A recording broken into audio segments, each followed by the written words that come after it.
Okay, does it?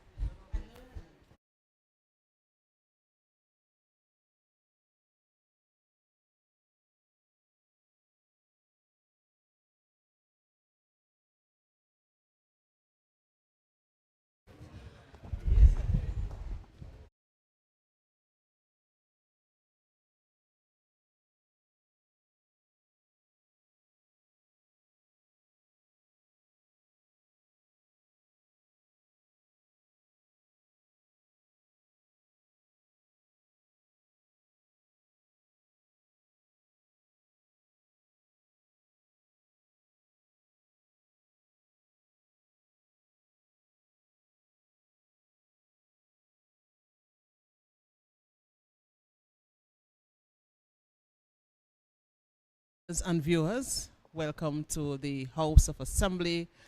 For today, we were here just 2 days ago for the presentation of the National Budget 2023-2024, as was delivered by the Minister who has responsibility for finance, Honorable Dr. Irvin McIntyre.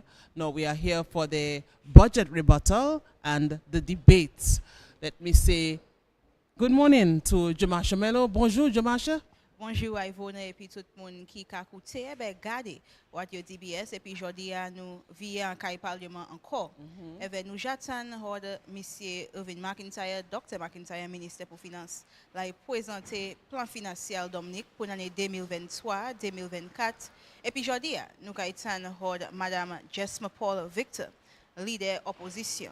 Koi ba power liko leader opposition à 6 plans financiers ça là.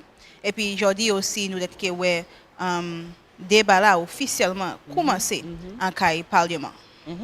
And what is also very interesting, Jamasha, is the fact that Jesma Paul Victor will be giving the budget rebuttal as a female parliamentarian.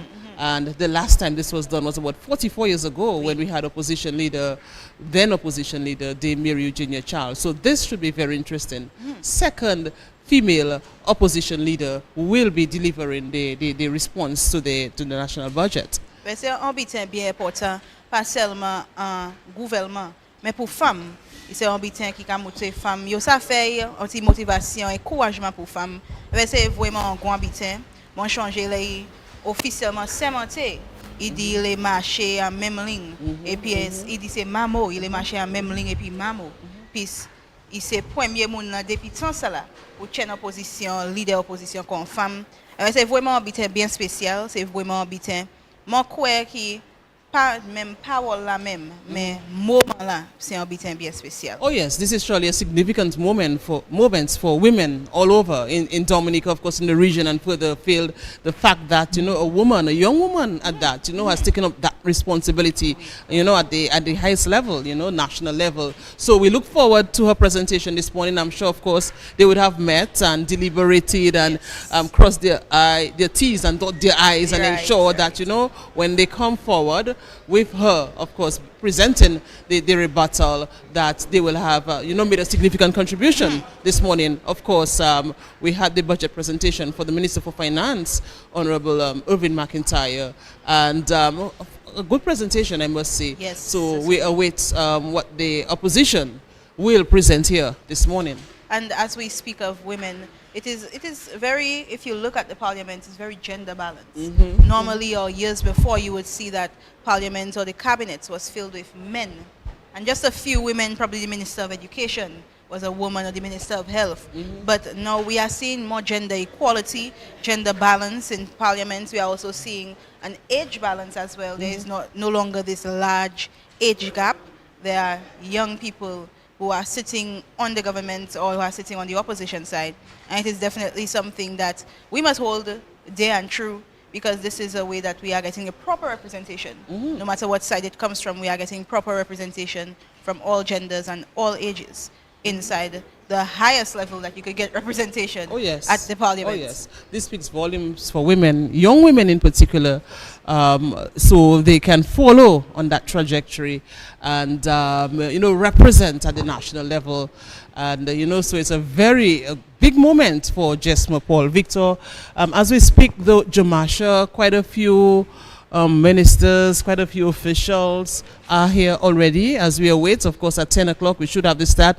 Prime Minister Roosevelt Skerrit came in just a short while ago. I also saw Dr. Irvin McIntyre going in right now. We are seeing Senator George, Oscar George, and quite a few already on the inside for a 10 o'clock start. And I haven't seen the leader of the opposition. No. But even as we speak, quite a few are coming in. I see, yes, Senator Sean Douglas and Delbert Paris making their way now into Parliament, opening the door and going on the inside. But the leader herself, we have not seen her. We have not seen her. Make her entrance yes, make morning. her entrance as yet. And what a wonderful day it is today. I know when we were here on Thursday, it was raining. We had a lot of rain on that day. That wasn't rain, that was downpours. Yeah, we had a lot of rain on that day. So the ambience was, somewhat different. Yes. So people were rushing from their vehicles with the umbrellas, but now you can just, gently walk in. They were probably, you say, probably a bit jittery and nervous. Yes, a number of them, this was also their yes, first a lot time of them, yes. We had a lot of firsts, yes. This time around. A lot of them very, very young and doing this for their first time. And, of course, the pomp and circumstance was not there in terms of the government band because, of course, it's the third meeting. Right, that's correct. But a lovely, atmosphere, the foliage, the greenery that adorns and this building. Outfits and the fascinators. The fascinators in particular. Added to all of this beauty. A lot of comments as well on social media. You would expect that. Especially the fascinators. But yes, just a wonderful ambience at this place, on Victoria Street. Mm-hmm. This street, Jamasha, of course, has a lot of historical significance. Right. And Parliament, adds to that as well. So we continue to look on the outside. It's rather hot today. Yes, already. I must say, that was my first impression stepping out this morning because it wasn't this hot at around 7 o'clock. Yeah, it is hot. It is hot. I think according to the weather forecast, there's something, a disturbance somewhere. Yes, and so we may get some rain. But just kind of hush now, kind of very quiet. Everybody is just anticipating. Waiting, yes. Yes, the Attorney General is here as well. Actuellement, nous à 3e meeting, première session, 11e Parlement. Et puis aujourd'hui, nous avons parole au leader opposition, Madame Jesma Paul Victor. Et c'est première femme pour chaîne position leader. Yes, Jamasha. Depuis 44 années.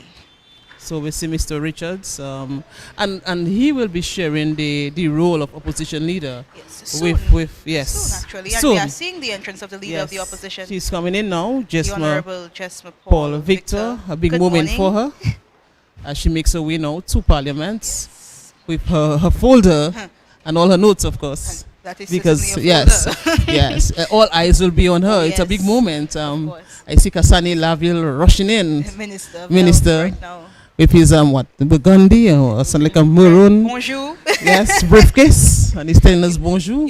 I like seeing all of the different colors of briefcases. Yes, the purse is a usual thing that you see, the handbag. But normally on budget, especially for the budget presentation, you look forward to the person who will make the presentation. Yes, so in the past, we would be looking at the briefcase of the Prime Minister. Yes. And of course, today we see Jesma Paul Victor, the opposition leader, coming in with her black briefcase. And so we await. And on budget day, the Minister of Finance had a red briefcase. Yes. And this goes back all the way through history because even and these may seem simple, but they are very significant, yes. when you look at it and you observe it, and you make UK government, this is a big thing yes. when they walk with their red briefcase for their budget address. Yeah. Dominica's economy, of course, Jamasha, is expected to realize economic growth of 4.7% this year. This is significant as well. Yes. I think the figure represents, according to the Minister of Finance, the figure really represents a rebound for Dominica following the setbacks caused by COVID-19.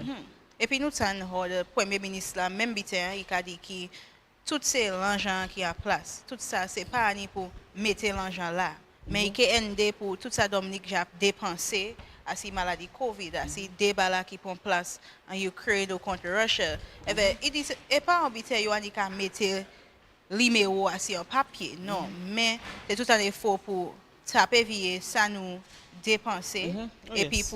pour aider l'économie à développer un jour pour y tomber.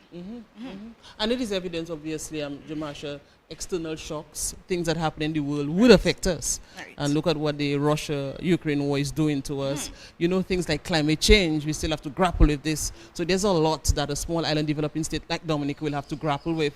So you'll have to see what measures that the government, you know, that's in at any given time would put in place to sort of cushion, you know, the effects of these challenges. As I turn around, I see the speaker now making his way now.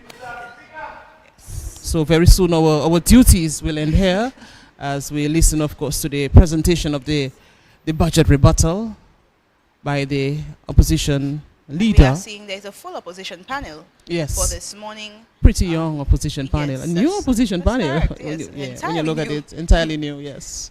So this is something remarkable So happening the in the speaker house. now making his way into, I'm just trying to see if I can get a glimpse of what's going on now because we are on the outside sort of, and Yes. it's okay. So he has arrived at his spot. So we'll have the prayer, and then this will set Almighty up God, things. who in the infinite wisdom and providential goodness has appointed the offices of rulers and councils for the welfare of society and the just government of man. We beseech thee to behold with thy abundant favor us thy servants, whom thou hast been pleased to call to the performance of such important trusts in the Commonwealth of Dominica. Let thy servant, thy blessing descend upon us here in this parliament assembled, and grant that we may, as in thy presence, treat and consider all matters that shall come under our deliberation in so just and faithful a manner as to promote thy honor and glory, and to advance the good of those whose interests thou hast committed to our charge, all which we ask in the name and for the sake of our Lord and Savior, Jesus Christ. Amen.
Announcements by Speaker.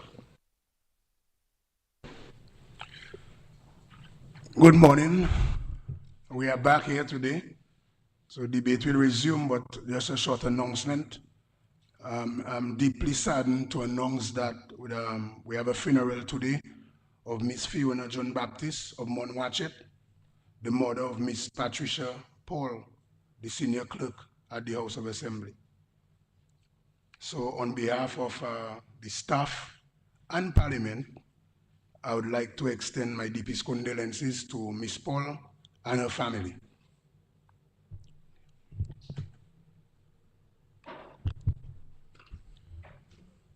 Mr. Speaker, just to, on behalf of the whole House, extend our condolences to the family and in particular Ms. Patricia Paul, the senior clerk of the House of Assembly, and in deference to the funeral this afternoon, which will begin at 3 p.m., we will adjourn Parliament to allow for the attendance at the funeral.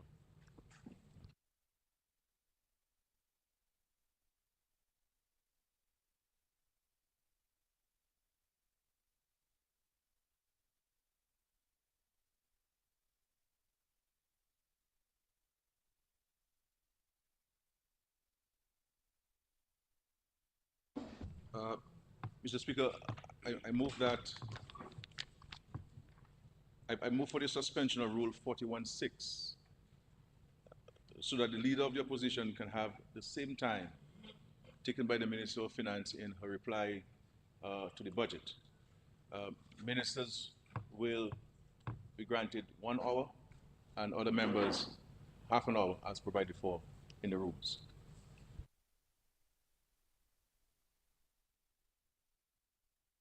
It has been moved and you seconded? Yes, on the mic. Come. Mr. Speaker, I beg the second motion. Yeah, it has been moved and seconded that Rule 41.6 be suspended so that the leader of opposition be permitted the same time taken by the Minister of Finance to reply to the budget. Ministers will be given 1 hour and other members 30 minutes as provided by the rules. Those in favor? Those against? The ayes have it. Honorable Opposition Leader, the Minister of Finance started at 10:07 and ended at 12:02. So that is 1 hour less 5 minutes. 2 hours, sorry, less 5 minutes.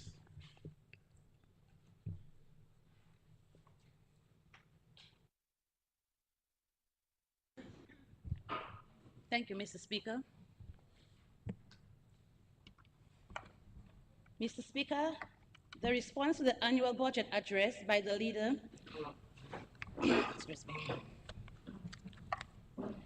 Mr. Speaker, the response to the annual budget address by the leader of the opposition is one of the most eagerly anticipated events in the parliamentary calendar.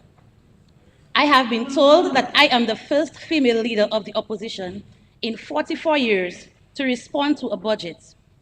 The last woman to do so was Dominica's first female lawyer, Dame Mary Eugenia Charles. Ms. Charles went on to become the first prime minister the following year after the July 21st, 1980 general elections. Mr. Speaker, it is truly humbling to be in this such illustrious company. Mr. Speaker, if history does repeat itself, as to so often does, then the village of Salisbury would come sometime have its first female prime minister.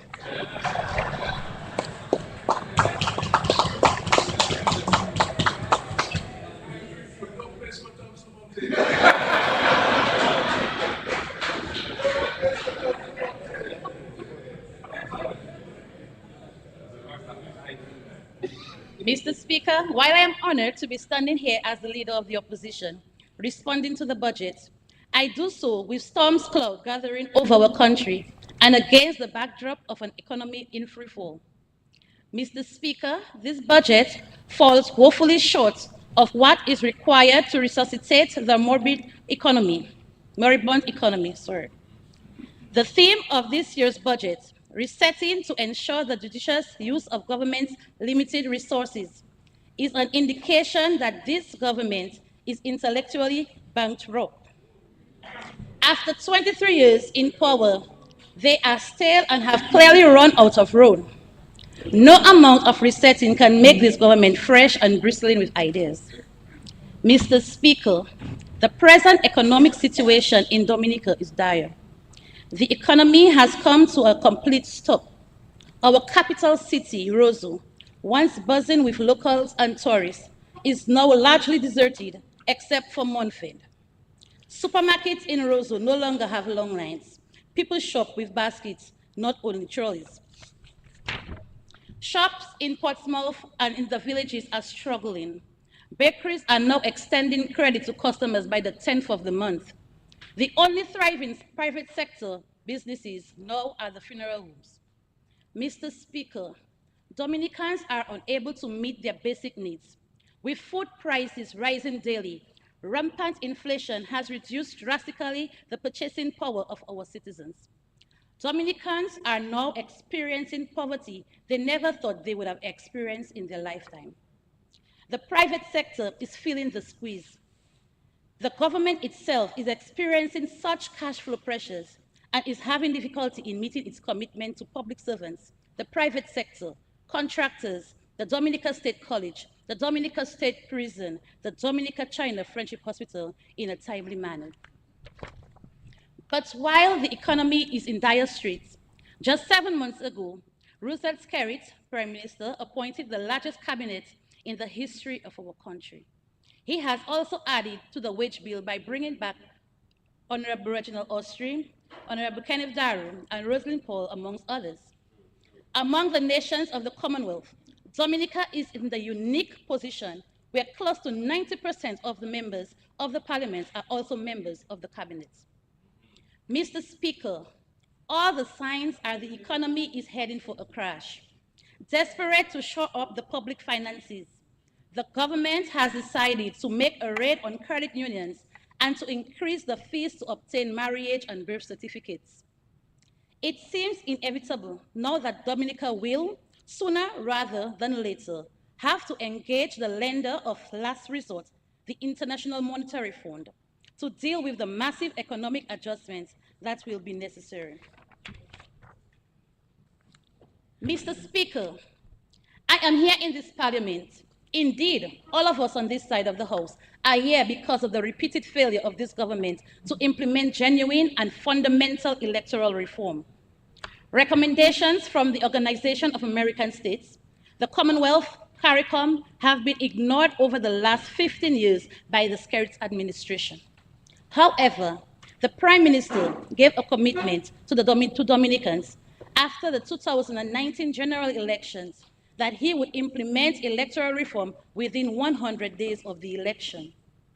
In 2020, the Prime Minister appointed a sole commissioner, a former president of the Caribbean Court of Justice, Sir Dennis Byron, to look at Dominica's electoral laws, systems, and processes to advise on the way forward as to the future conduct of elections in Dominica. Mr. Speaker, I don't want to be drawn into a long debate about the legality of Sir Dennis Byron's appointment. The view of the parliamentary opposition is that the leader of a political party, the DLP, with a stake in the outcome of any proposals on electoral reform, it was Electoral Commission and not the Prime Minister that should have engaged in Sir Dennis or any other consultant, for that matter, on electoral reform.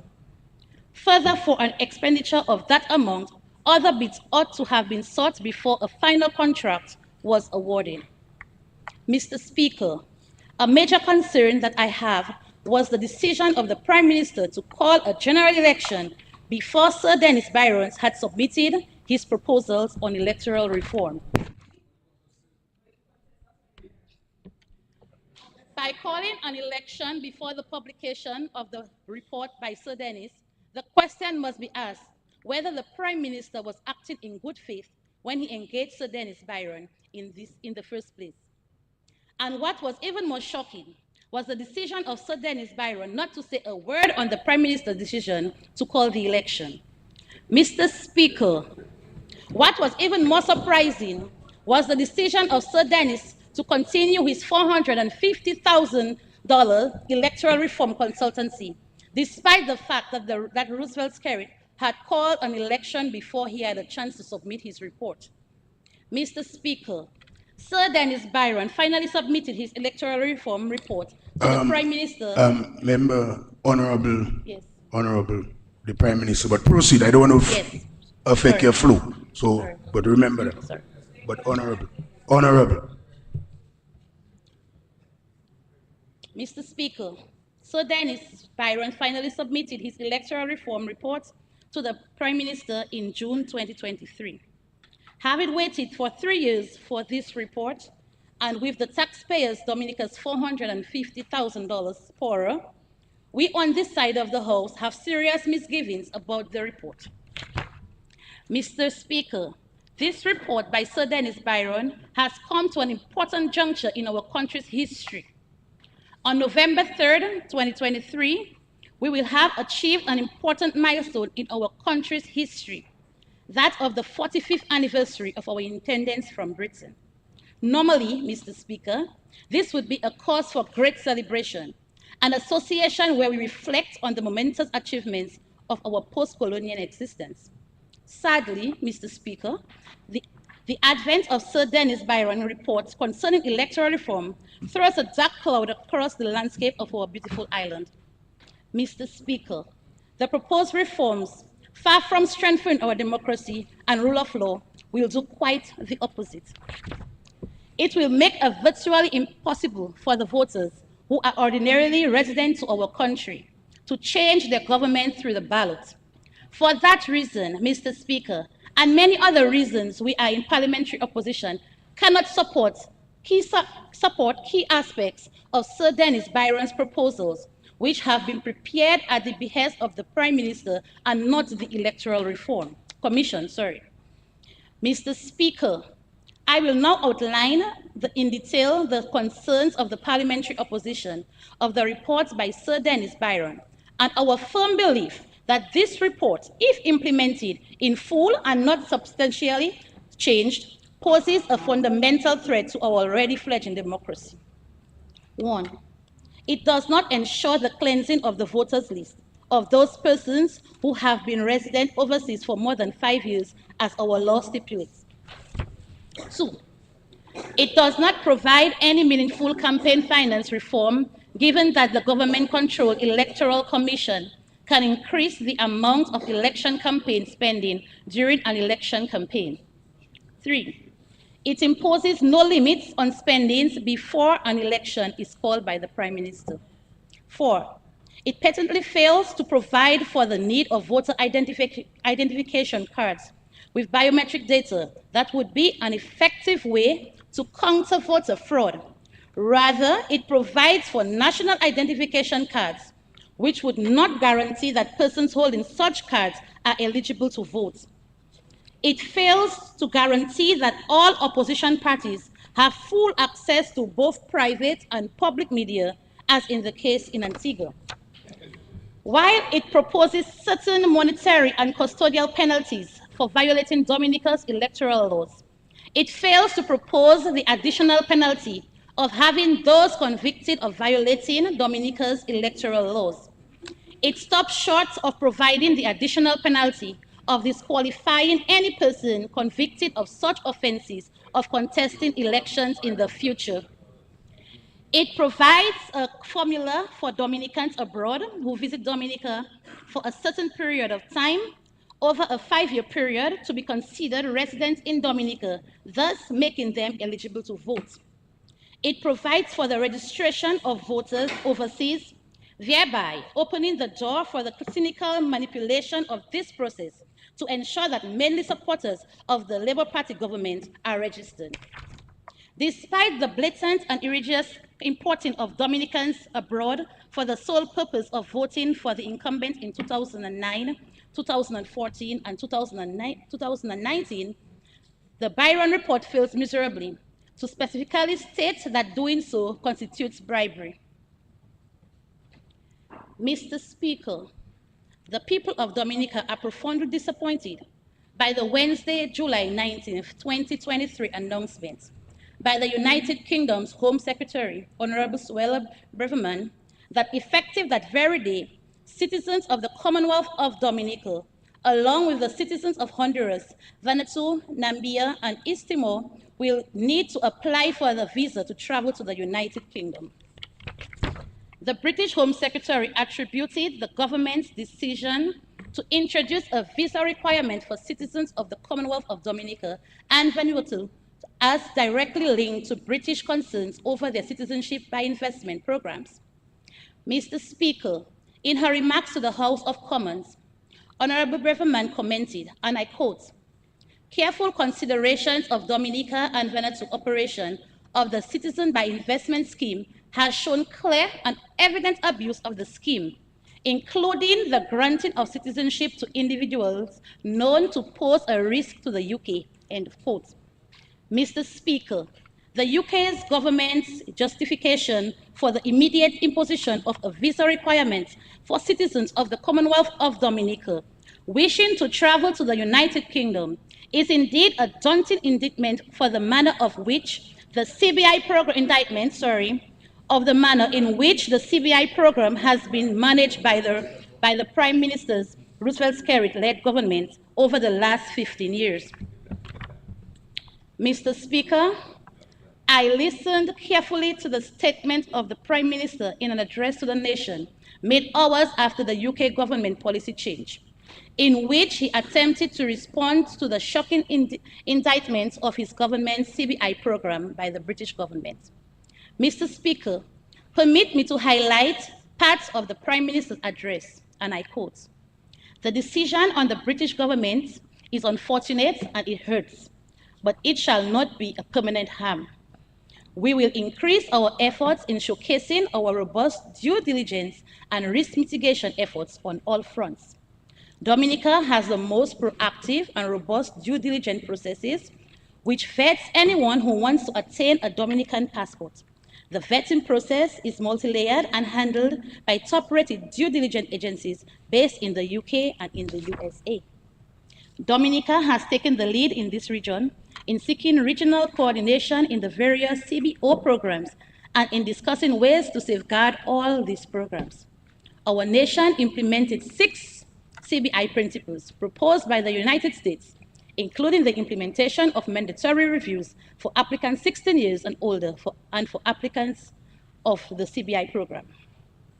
We will continue to evolve the due diligence process, as we are already doing, to ensure they do not only meet international standards, but alleviate any security concerns. Dominica has now a fresh impetus to go back and relook where it can do even better in terms of its CBI program in order to give its international partners confidence in its security measures, which, according to him, is already the most robust in the world. As a matter of fact, we shall engage the services of the European-based entity, who shall come in and do a comprehensive review of our entire program, and so advise us on any additional changes which we ought to make.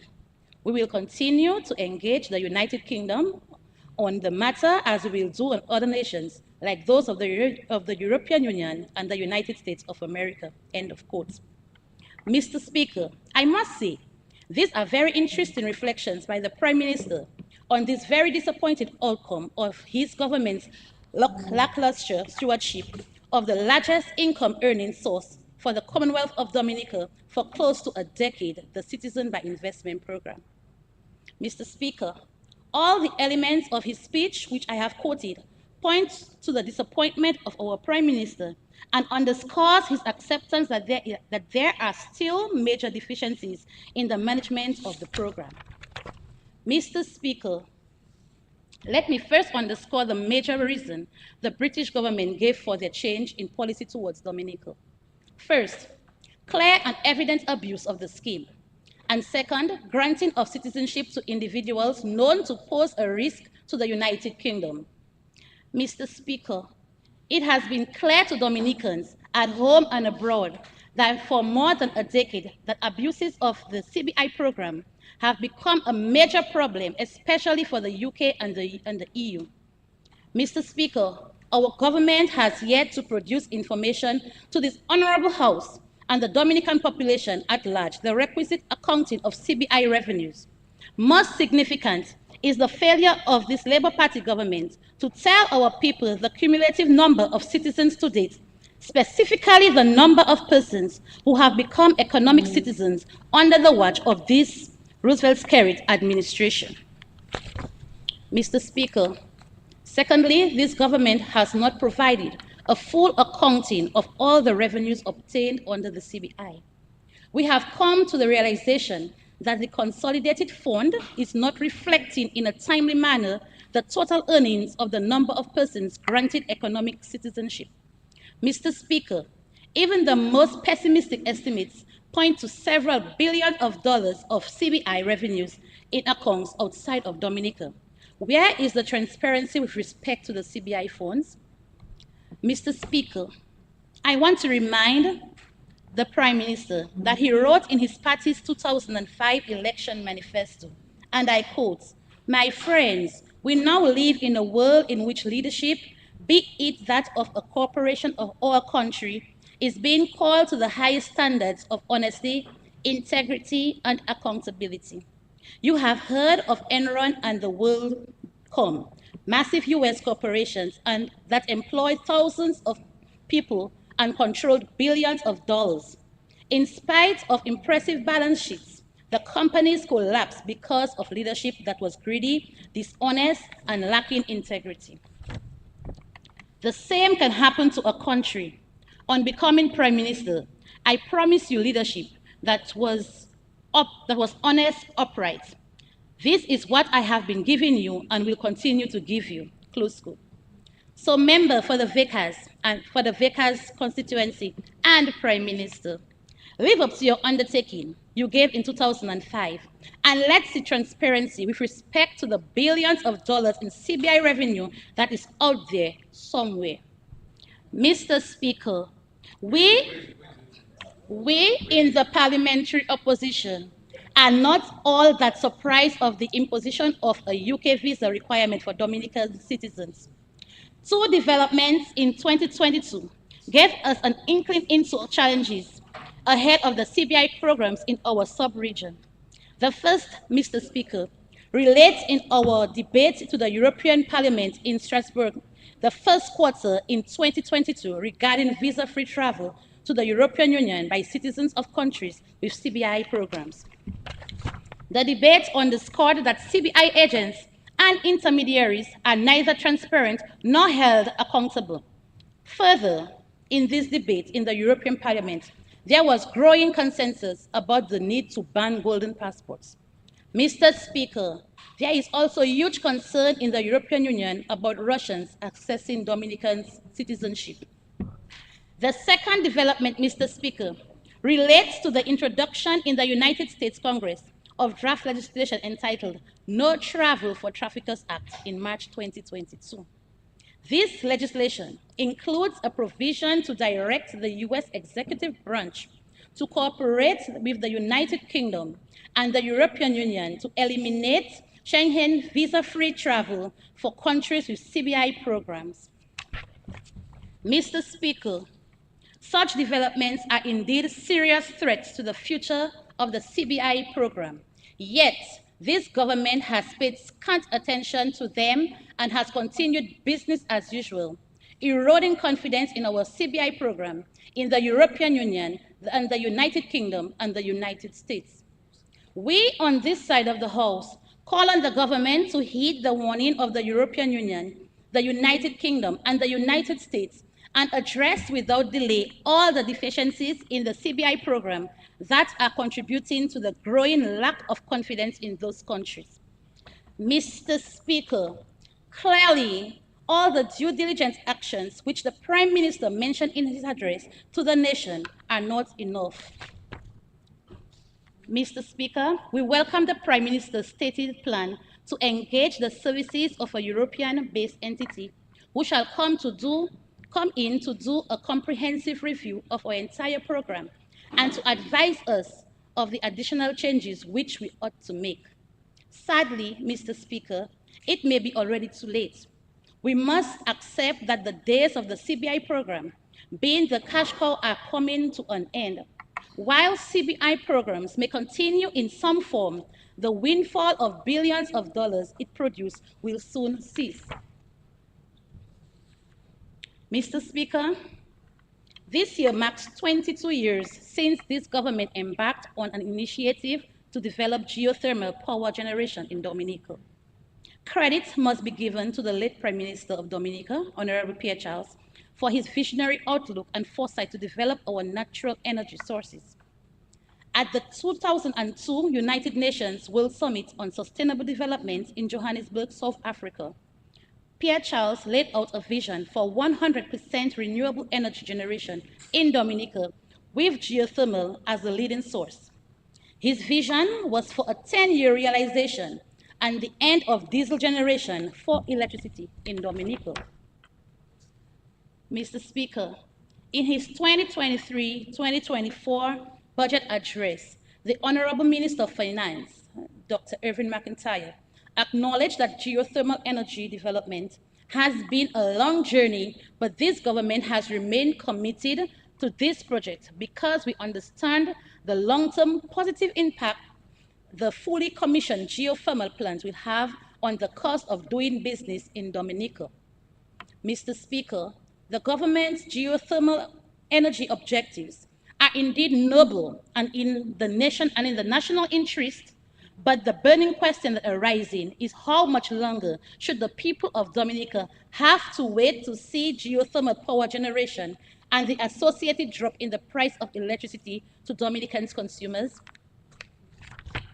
Mr. Speaker, it is well known that Dominica has the most expensive price per kilowatt hour of electricity in the Caribbean. Lower electricity rates are what the Dominican people look forward to, and we hope that geothermal power will usher in that expectation. Mr. Speaker, the Minister of Finance did give us hope as regards to geothermal power generation and a decline in the high price of electricity.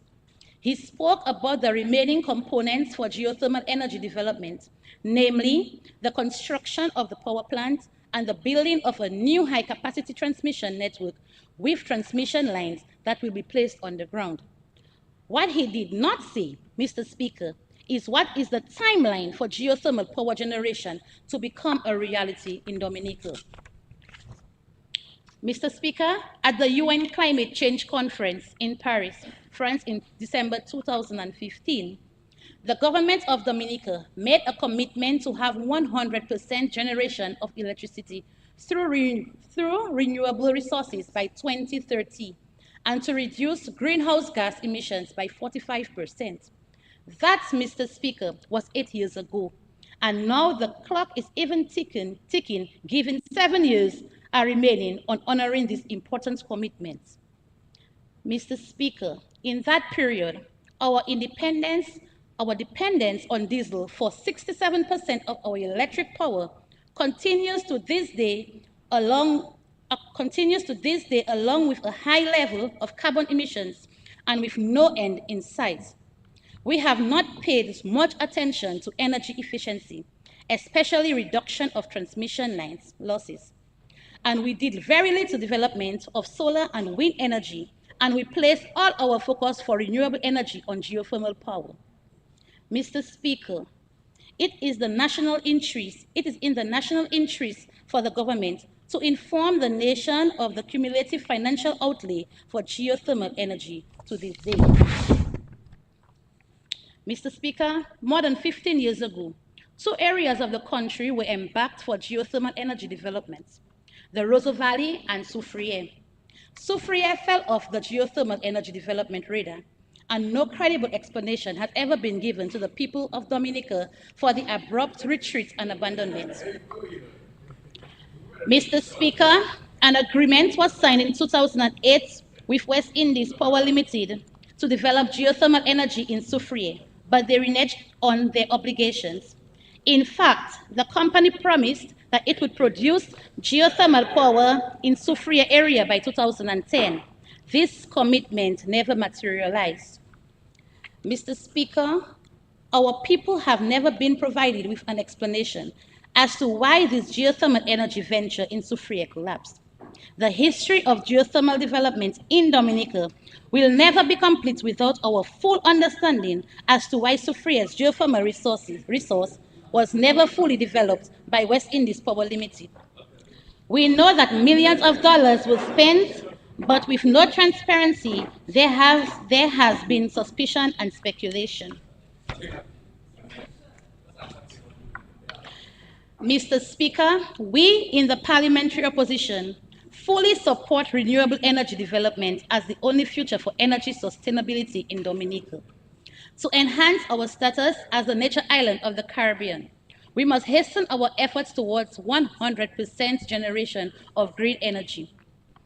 Mr. Speaker, the proposed 10-megawatt power plant in Loda is no doubt a step in the right direction, but we hasten to ask 2 questions. Firstly, will this plant fully produce the electric power currently generated by diesel? And secondly, will this plant replace diesel generation completely?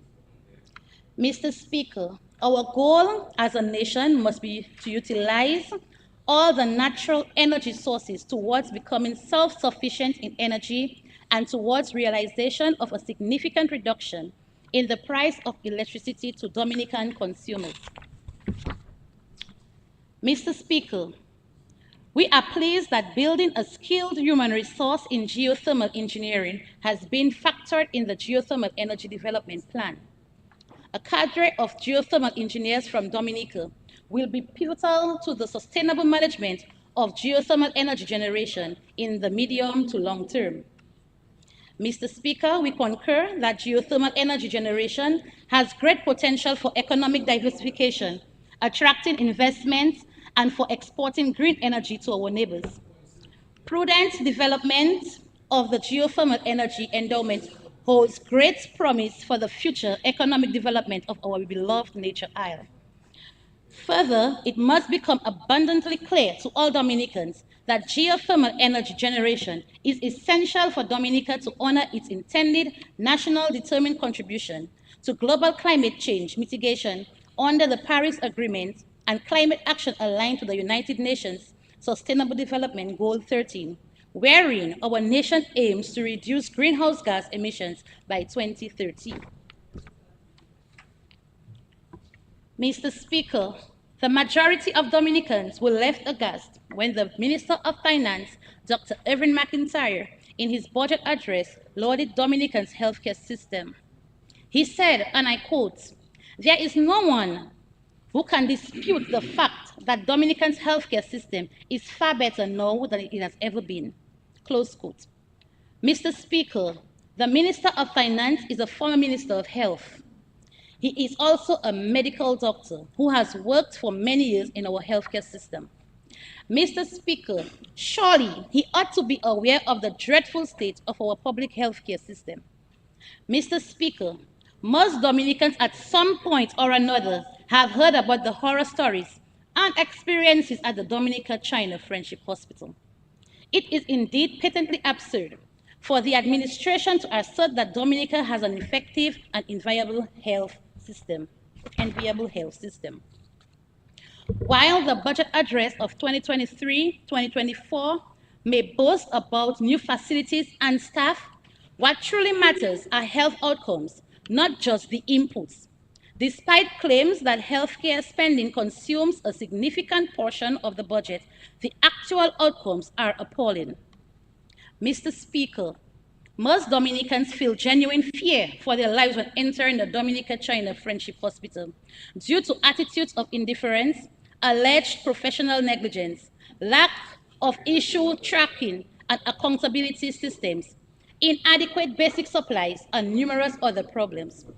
In fact, the leadership of our country appears to agree with this conclusion as they choose to seek medical care far away from our national hospital for themselves and their families. Mr. Speaker, the critical state of Dominica's healthcare system can be objectively demonstrated by looking at the infant mortality rates. Infant mortality rates are widely regarded as a leading indicator of the effectiveness and accessibility of healthcare services in a country. Unfortunately, the infant mortality rate in Dominica has been increasing steadily in recent years. Despite this alarming state of affairs, the budget makes no mention of any program or funding to address this issue. Similarly, cancer rates are increasing sharply, yet the budget fails to include any program to tackle this escalating health crisis. Mr. Speaker, we are fortunate to have access to objective external data that can shed light on the issue of infant mortality, but unfortunately, many metrics of health outcomes in Dominica remain unknown. Metrics such as mortality rates, medical accident rates, timely care rates, and patient services ratings are essential indicators of the healthcare system's performance. However, based on the perception of many citizens, these metrics are highly likely to be unacceptable, possibly even at an alarming levels. Mr. Speaker, despite the lack of data or focus on the outcomes, the government boasted during the budget presentation that our healthcare system is comparable to that of developed nations. Such claims, Mr. Speaker, without concrete evidence, may be met with disbelief considering the concerns and experiences shared by Dominicans. Mr. Speaker, Transparency and accurate data are crucial for understanding the true state of the healthcare system and making informed decisions for improvement. However, there are no specific budgetary allocations to implement or improve these monitoring and accountability systems. Mr. Speaker, the government's claim on being a champion in education are overshadowed by its focus on showcasing spending on inputs and construction rather than more critical aspects of education outcomes. Mr. Speaker, education is about nurturing well-trained, productive, and socially responsible citizens, not merely increasing the number of students in schools or buildings more school structures. Mr. Speaker, where are the budgetary allocations for testing students with disabilities? Where are the plans and funding for special education classes or remedial summer school programs? Mr. Speaker, the government talks about increased funding for teacher training, but fails to realize that the biggest obstacle for teachers is having students who are badly underprepared for secondary school. Likewise, the government congratulates itself on providing university scholarships, but these scholarships lack strategic planning for the future or proactive training of the country's human resource to meet the country's actual needs. Moreover, Mr. Speaker, the administration's practice of awarding scholarships, partly based on political affiliation, leaves much of our country's best human capital sidelined, hindering the overall progress and development of the nation. Mr. Speaker, it would appear that this government has something against the Salisbury, Kulibistri, and Monrachet constituency. Mr. Speaker, the most potent weapon of the oppressor is the mind of the oppressed. I make this statement because it is evident that we in the Salisbury, Kulibistri, and the Monrachet constituency are being oppressed by this current administration. Mr. Speaker, I begin with the community of Kulibistri. On August 27, 2000... what would be the relevance of bringing in this statement in the budget? I mean, which line item are you referring to? And I wanted to point out to you that you were imputing improper motive when you said that scholarships or assistance given to people based on a political basis, but I didn't want to affect your flow. So I would just remind you that that was imputing motive and ask you at the same time to withdraw it. Withdrawn. Nice. Now, in regards to relevance, I don't want to affect your flow, so move quick. What is the relevance of what you're going to say there? Because you already start talking about housing, Mr. Speaker, roads. No, but you already said that the government have a problem with Salisbury people, but it's not relating to the budget. Withdrawn, Mr. Speaker. So let's proceed, but be guided by that statement I made there. Relevance. Yes, Mr. Speaker.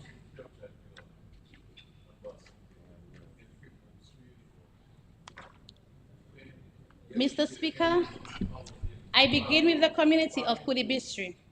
On August 27, 2015, this community was severely impacted by Tropical Storm Erika. This resulted in extensive damage to homes and displacement of residents. Thereafter, this community was declared as a disaster area. It's nearly 8 years since the passage of Tropical Storm Erika, and the people of Kulibistri feel abandoned by this current administration. Still reeling from the huge losses they suffered during Tropical Storm Erika, the same constituency was also impacted by Hurricane Maria. To date, nothing has been done to assist the residents. Mr. Speaker, I listen to the residents and their cries for help almost on a daily basis. Just imagine living in fear every time it rains. Most of the families are unable to relocate because of financial constraints. Many of the other communities that were also declared as disaster areas have already gotten keys for homes, which I am very elated for the recipients, except for Kulibistri. Why, Mr. Speaker? Why? Why is it? Mr. Speaker, apart from the fact that the residents need homes, the government also needs to construct a river wall and a bridge. The bridge over the river was also compromised. The bridge It hurts to see how a government who claims to love and is considered about the livelihoods and concerned about the livelihoods and safety of the citizens of the Commonwealth of Dominica can have the residents of Kulibistri living in this nightmare. In the budget address, we heard of 344 homes that are going to be built in this fiscal year. The Minister of Finance also made mention of the various communities where houses will be erected. I want to remind this government that Kulibistri also is part of Dominica.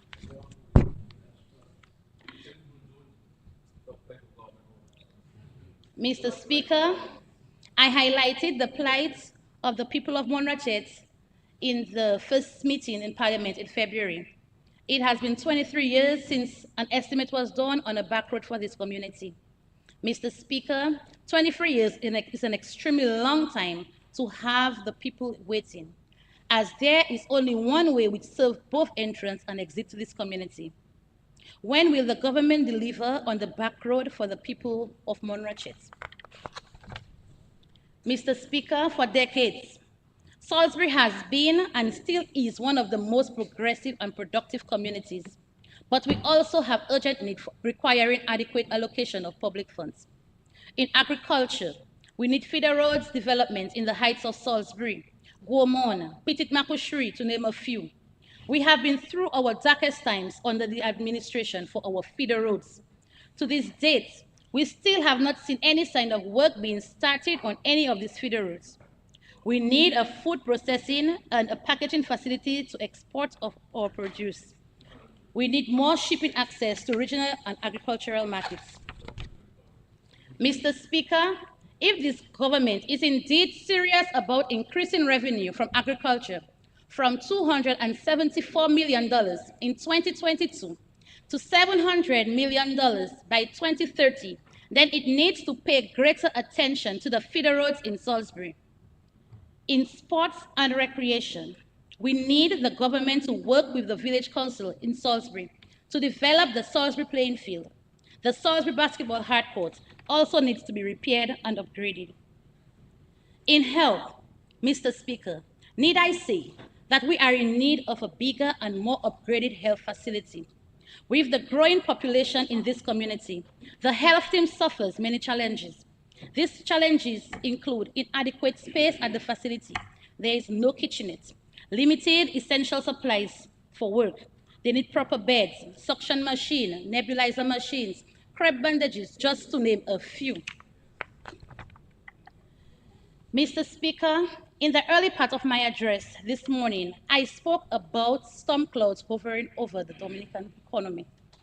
I know many Dominicans had been hoping that this year's budget would provide some relief, but alas, their hopes have been firmly dashed. The measures in this budget will not reverse the economic decline, which has been evident for some time. The initiatives contained in this budget fail to address the almost insurmountable economic challenges that the country faces. Over the last several years, the government has relied on the CBI program to finance its housing program and hotel construction to meet much of its operating expenses. With the entire CBI program facing an uncertain future in light of the British government's visa imposition on Dominicans and the certainty that the European Union will pursue similar action, can the Dominican economy survive a potential sharp drop in revenues from CBI? How realistic is it that the international airport will ever be completed given that the CBI is intended to finance it? Total debt service for this fiscal year is projected to be over $100 million. The debt to GDP ratio is close to 100%. The public sector wage bill is projected to increase by an additional $9 million in this fiscal year. The government's expected revenue projections, especially from the CBI program for this fiscal year, are totally unrealistic and unachievable. Mr. Speaker, the omens of our economy do not look good. Indeed, the prognosis is bad, very bad. We are about to experience a further drop in living standards, mass unemployment, rising poverty, and a declining population. Mr. Speaker, This government speaks of exogenous shocks and the war in Ukraine as possible reasons for some of our economic problems. Yes, the world is interconnected and we are not immune from international events. But the reality is that the crisis are we in is almost entirely homegrown. Just a few months ago, the Prime Minister told us about the meeting with the Americans and the robust nature of the due diligence process of the CBI program. For years, several countries in the region, namely Antigua, St. Kitts and Nevis, and Dominica, have relied heavily on revenues from CBI programs to sustain their economies. The Prime Minister of St. Vincent and the Grenadines, Dr. Ralph Gonsalves, has always been opposed to the CBI in principle. Mr. Speaker, this is what Dr. Ralph Gonsalves had to say about the CBI programs in the Caribbean in light of the British government's decision on visa requirements. And I quote, "Those who didn't see it and wanted to base their economic strategy on it, they now get their comeuppance. I said this thing is not sustainable. You cannot base your economic development and finance your budget on that," end quote. Mr. Speaker, as the economic crisis in Dominica deepens, the Dominicans need to start learning about terms like inflation, stagflation, fiscal gap, debt overhang, and stabilization levy. Harder times are ahead, Mr. Speaker. But, Mr. Speaker, my presentation here today would not be complete without concluding on a subject of electoral reform. As explained earlier in my address, the report of Sir Dennis Byron is deficient in several aspects. We in the parliamentary opposition are prepared to work with all interested parties and organizations under the auspices of the Electoral Commission to push for common consensus on electoral reform. It cannot be right that the Prime Minister, who has a vested interest in the eventual outcome of the revised electoral laws, should lead any consultation exercise on electoral reform in Dominica. Mr. Speaker, I am not suggesting the entire Byron report should be discarded, but several of his proposals we oppose on principle and will not compromise on. Member, are you aware of the rule of tedious repetition? No, So, Mr. Speaker. if you are not going to stay long on it, you would complete. But if you are going to stay long on the electoral reform, you would have to proceed on another section because it's tedious repetition. Because you spent about maybe 15 minutes on electoral reform with the same statements. So proceed. Mr. Speaker, I am convinced that a radical overhaul in our electoral system and strict rules in place of campaign financing, it would be virtually impossible for the Labour Party to continue winning elections in Dominica. Mr. Speaker, in closing, I return to the budget of 2023-2024. It's indeed astonishing that this government believes it can raise more money from CBI this year than last year in spite of recent developments. Mr. Speaker, this budget fails to deliver on generating broad-based growth. It fails to state what it intends to do to lessen the crippling impact on the population of high and rising food prices. It fails to map out a clear and coherent economic strategy now that we know that the CBI's programs days as a major revenue source are almost over. Mr. Speaker, this is another budget of soundbites and fluff, devoid of clear pathways to get our country out of the rut it is in. Mr. Speaker, we on this side of the House, in all seriousness, cannot support this budget. Thank you.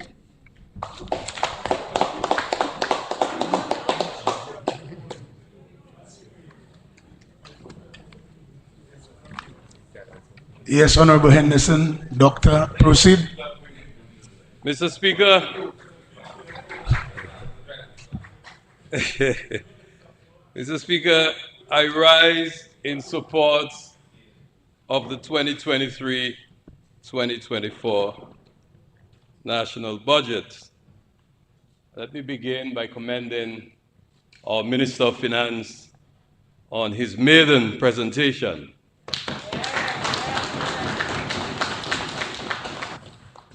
Mr. Speaker, I also want to take the opportunity to recognize the guidance of our Prime Minister in that process, and the contribution of my colleagues and the staff of the Ministry of Finance, the Financial Secretary, the Secretary to the Cabinet, the Permanent Secretary of the Office of the Prime Minister, and all the public officers who've contributed towards this process. Mr. Speaker, I don't know what to say now. I'm a man of a lot of words, usually. But after listening to someone who aspires to follow the great footsteps of Dame Eugenia Charles, I am speechless. I just listened to something that had nothing to do with anything that could move Dominica forward.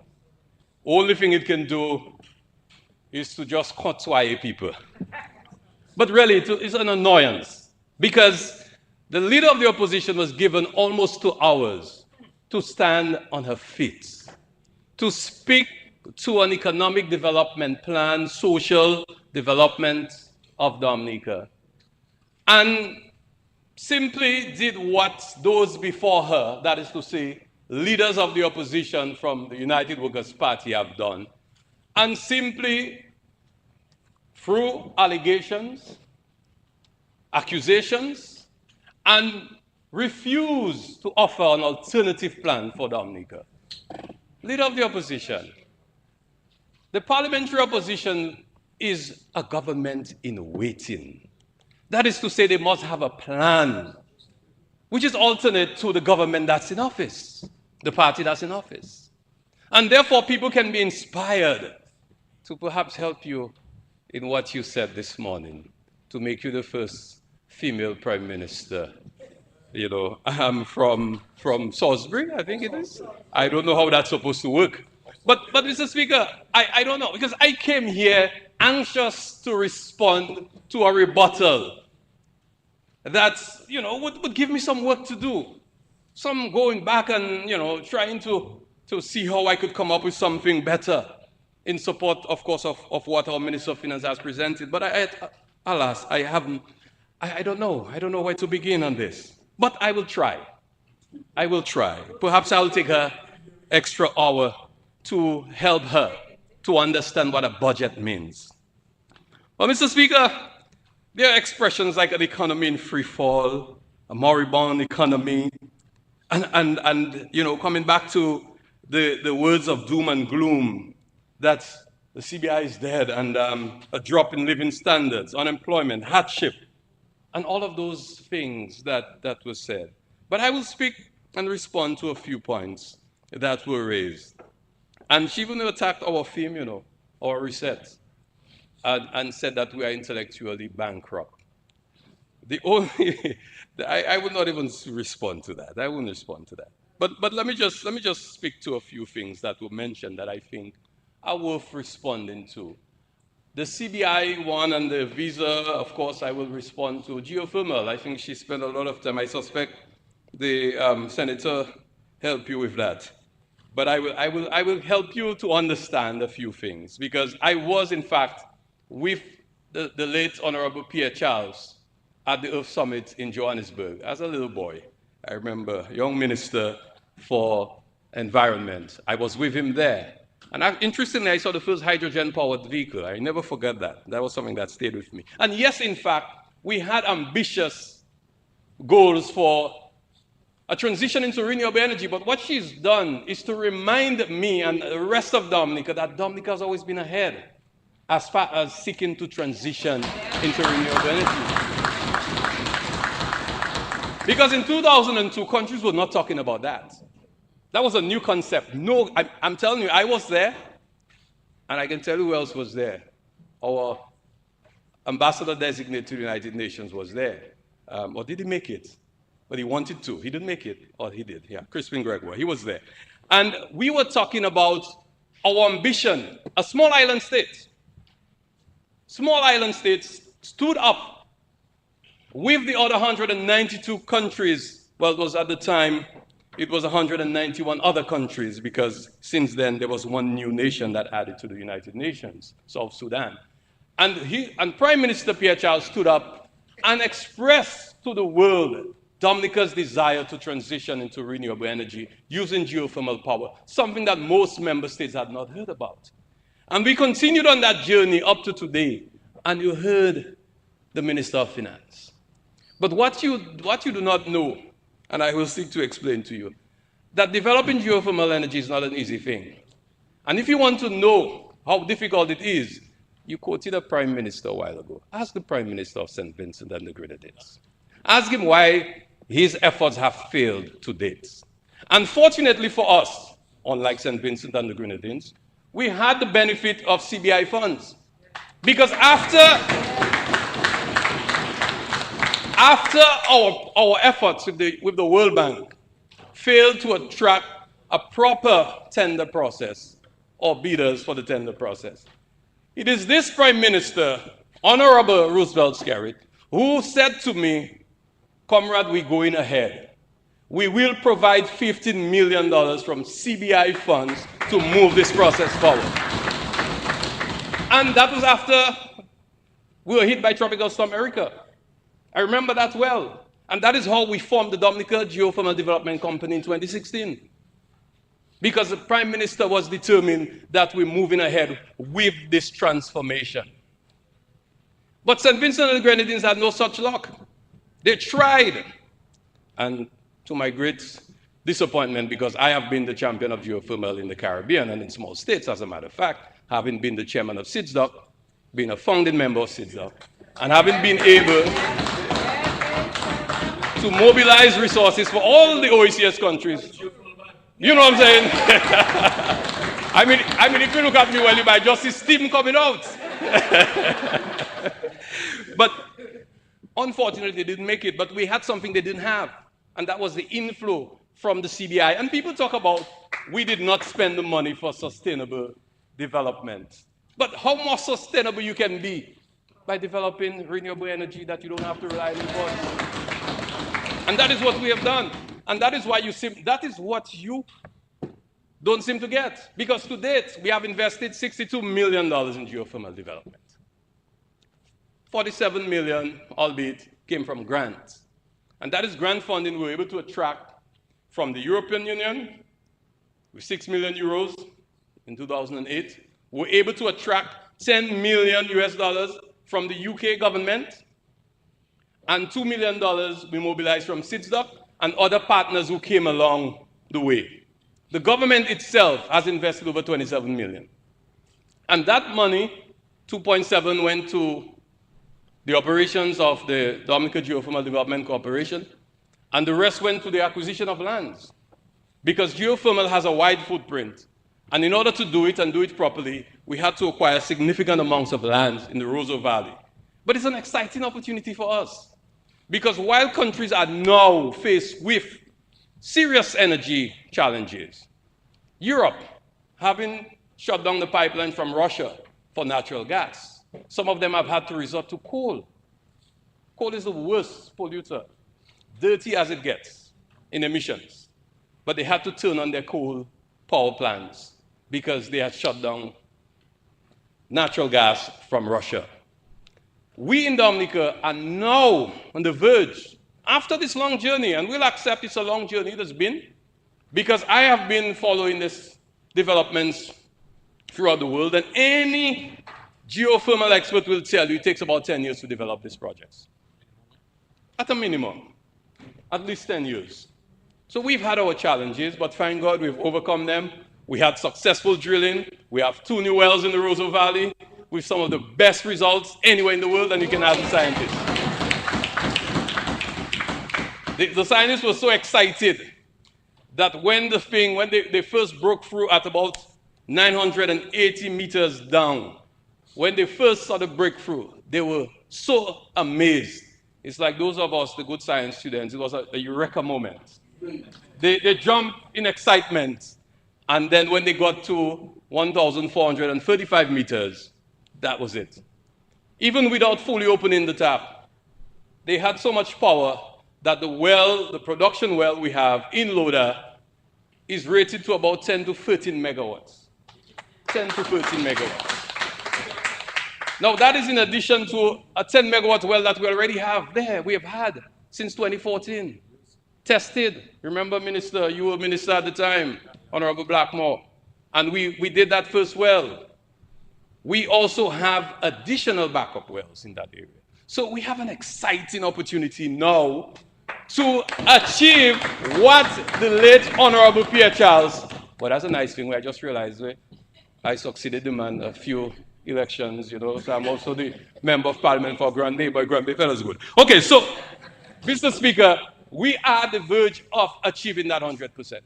And it's easy to do. It's easy to do. We have now gotten to the final stage of negotiating an agreement with a private developer in a public-private partnership, which means, this is the nice one, which means we don't need more CBI money for that. Thank you, Prime Minister. You have taken us there.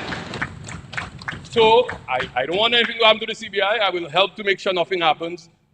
But just to tell you, we have entered into a public-private partnership where soon we will be signing an agreement. We have gotten that closer before, I'll tell you the truth. I had a few bad experiences where at the 11th hour, our contracts did not come through after having negotiated. So it's not for lack of trying. And yes, we were in Paris in 2015, and we even met, Prime Minister and myself, with the French companies that we were negotiating with, hoping that we'd have finalized the agreement, and the Paris Summit would have been an opportunity to move this process forward, and alas, it failed. But we never stopped. We didn't give up. We didn't give up. We continue pushing on. And that is one thing that I'm happy to be back in this government for, because I can give all my energy to ensure the realization of that transition to 100% of energy from geothermal power. But you said something else that I must respond to, because somebody wrote for you, and sometimes I feel sorry for people without just read what people write for them. But somebody wrote for you something about solar PV. Solar PV, boy, is a nice thing. And I'll be honest, I have it at my home. But I just bathe the sun. In other words, I was looking out for the sun. I had a few bad days of cloudy days, and I had to just switch back to Domlec. That is solar PV for you. So solar PV is a good form of renewable energy. But if you have geothermal, why you want to waste your time with solar PV? When sun goes down, what happens to you? The storage is very expensive. Batteries are very expensive. The sun goes down at night and during cloudy days. Dominica has one of the highest number of cloudy days in all of the Caribbean. I have been in discussion with our institute in Barbados, and I also helped to establish the renewable energy, and I heard you talk about energy efficiency center in Barbados. And we have done a lot of the research, a lot of the science, a lot of the hard work. We've done the economics. And the truth is, solar PV is a good alternative for people without geothermal. For countries that do not have the alternative of geothermal power or hydropower. And hydropower is even also challenged because of climate change. More severe droughts, less water. You need excessive storage systems not to have issues. So solar PV is good, but to a certain extent. And this is why we've invested in it. Some years ago, when I was at the UN, we were able to attract funds from the Italian government. And when you go across the bridge, the nice bridge that we built, with funds from the Chinese, going out of Roseau, you see the Wasco has all these panels there. That's a project that we were able to do some years ago. Our new schools, our health centers, we have solar PV as an alternative, but it cannot be what you depend on totally, because there will be those days. And this is why the government of Dominica has based its transition to renewable energy on geothermal power, because we have excess power. We have proven it. It's nothing to go looking for. So the good news is we have finalized an AG, you know that. We have started discussions on the final terms of the agreement, and we're hoping in a few weeks we should be able to sign and to see construction commence later this year. Once we can achieve that, our target date, you were asking for target date. So the target date for getting geothermal power on the grid is 2025. This time, thank God, we have started the actual development or design, sorry, of the plant. So the company has done the designs. They have someone on the ground right now doing significant surveys. And these are contracts that they've already awarded. Their project manager has visited and have been into Dominica and in the Rosa Valley. So we are pretty much on our way. We are very advanced in that. The biggest challenge we have, admittedly, is the construction of new transmission lines. Because the current system of Domlec from the Rosa Valley to Focole, from Loda to Focole, the transmission lines do not have the capacity to carry hydro plus geothermal power. So we must invest in new transmission lines and upgrade the capacity of those lines from 11 kilovolts, you following me? 11,000 volts. 11 kilovolts, we move into 33 kilovolts and 69. In addition to that, Mr. Speaker, we will be building resilience in that line that we've never had before, or any country in the Caribbean has, because we will be undergrounding the entire 33 kV line. So God forbids we get hit by another major event like Maria, we will not have to worry about the poles carrying that power. We will also be constructing the 69 volt line will be partly underground and partly overhead because of the limitations we have. And therefore, we will make it as sturdy as possible to be as resilient as possible.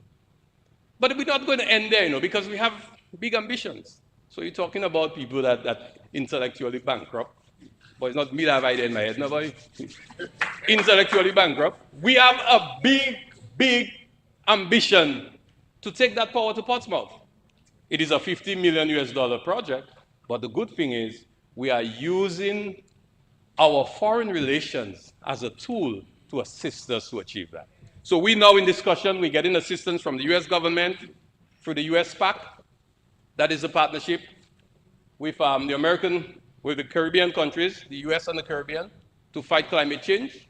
We have a consultant providing support to us, and the US government, the State Department, is also assisting us to mobilize resources, grant funding. I will not speak to exactly what we have achieved so far because we're still negotiating, but we are making progress. And we will be hosting a special seminar here in Dominica, a conference, sorry, where we'll be bringing all our development partners to see if we can raise money for that transmission system in October of this year. And that conference is going to put Dominica at the forefront in the Caribbean and in small island states for our ambition to transition to renewable energy and to build resilience. So that is something we're looking forward to. So we are making progress.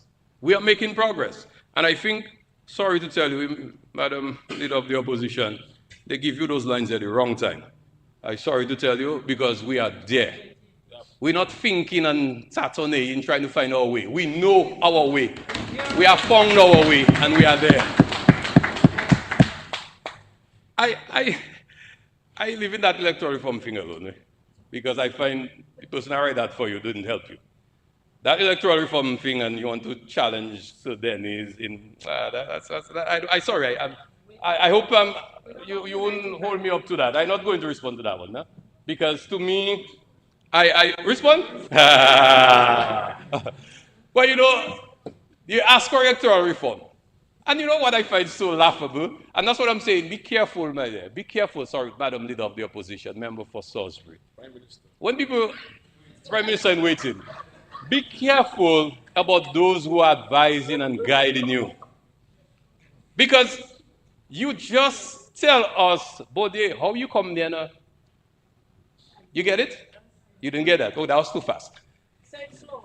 You became leader of the opposition by virtue of the fact that the opposition party, the United Workers' Party, felt that they should not participate in the last election because they wanted electoral reform. So they don't run and you win. That is how you there. There was no electoral reform to bring you there. You are here. And you're going to read that foolishness that the fellas outside they wrote for you and you inside. You contested. You participated. So if it was not a legitimized system, then you have no right to be here.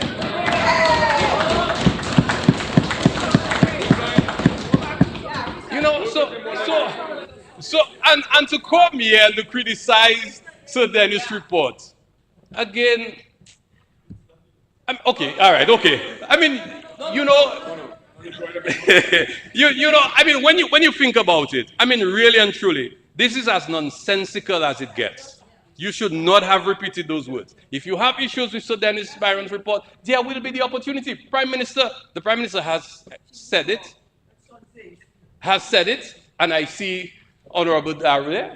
We have, in fact, an entire schedule for consultation. You can bring all of Salisbury, all of Monrachet, all of Kulibistri if you wish. People will participate in the process. And it is only then, with the guidance and support of the OAS, the Organization of American States, the personnel, the experts that they will send, the Commonwealth Secretariat, and don't watch me funny, you know, I'm Senator. You may be saying, you know, we'll use the Commonwealth Secretariat because it's our people. We bring in the OAS too. It's not our people. Remember what they did to us. So we bring in all of them to participate in the process so that you can express your views. Don't come there reading some nonsense and attacking the report. Get the people to speak for you and speak their minds and say what they would like to see in a modernized system of electoral, of our elections process. And that is what we should be talking about. And to try to cast aspersion on the Prime Minister and to say that he should not be the one contracting the services. But he didn't write the report. We didn't write the report. So then he submitted his report. You were asking for it, you remember? The opposition was asking for the report, gave deadlines for the report. And as soon as they got the report, they shifted the debate and now they're attacking something else. You know, and that is the nature of the opposition. But let us talk about the visa imposition in the UK. And you know, sometimes I hear people say things, and I wonder if sometimes they really think about what they're saying. Because it is this government that has been able to expand, first, our diplomatic relations. When we came in, we only had 42. Now we are 150 going.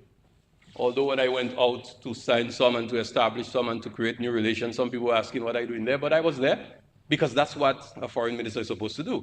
I can't sit down Roosevelt, go Granby and chill out and think that is the work of a foreign minister. A foreign minister must go foreign, as they would say. But we are able to expand diplomatic relations and to get visa exemptions and visa waivers with countries throughout the world.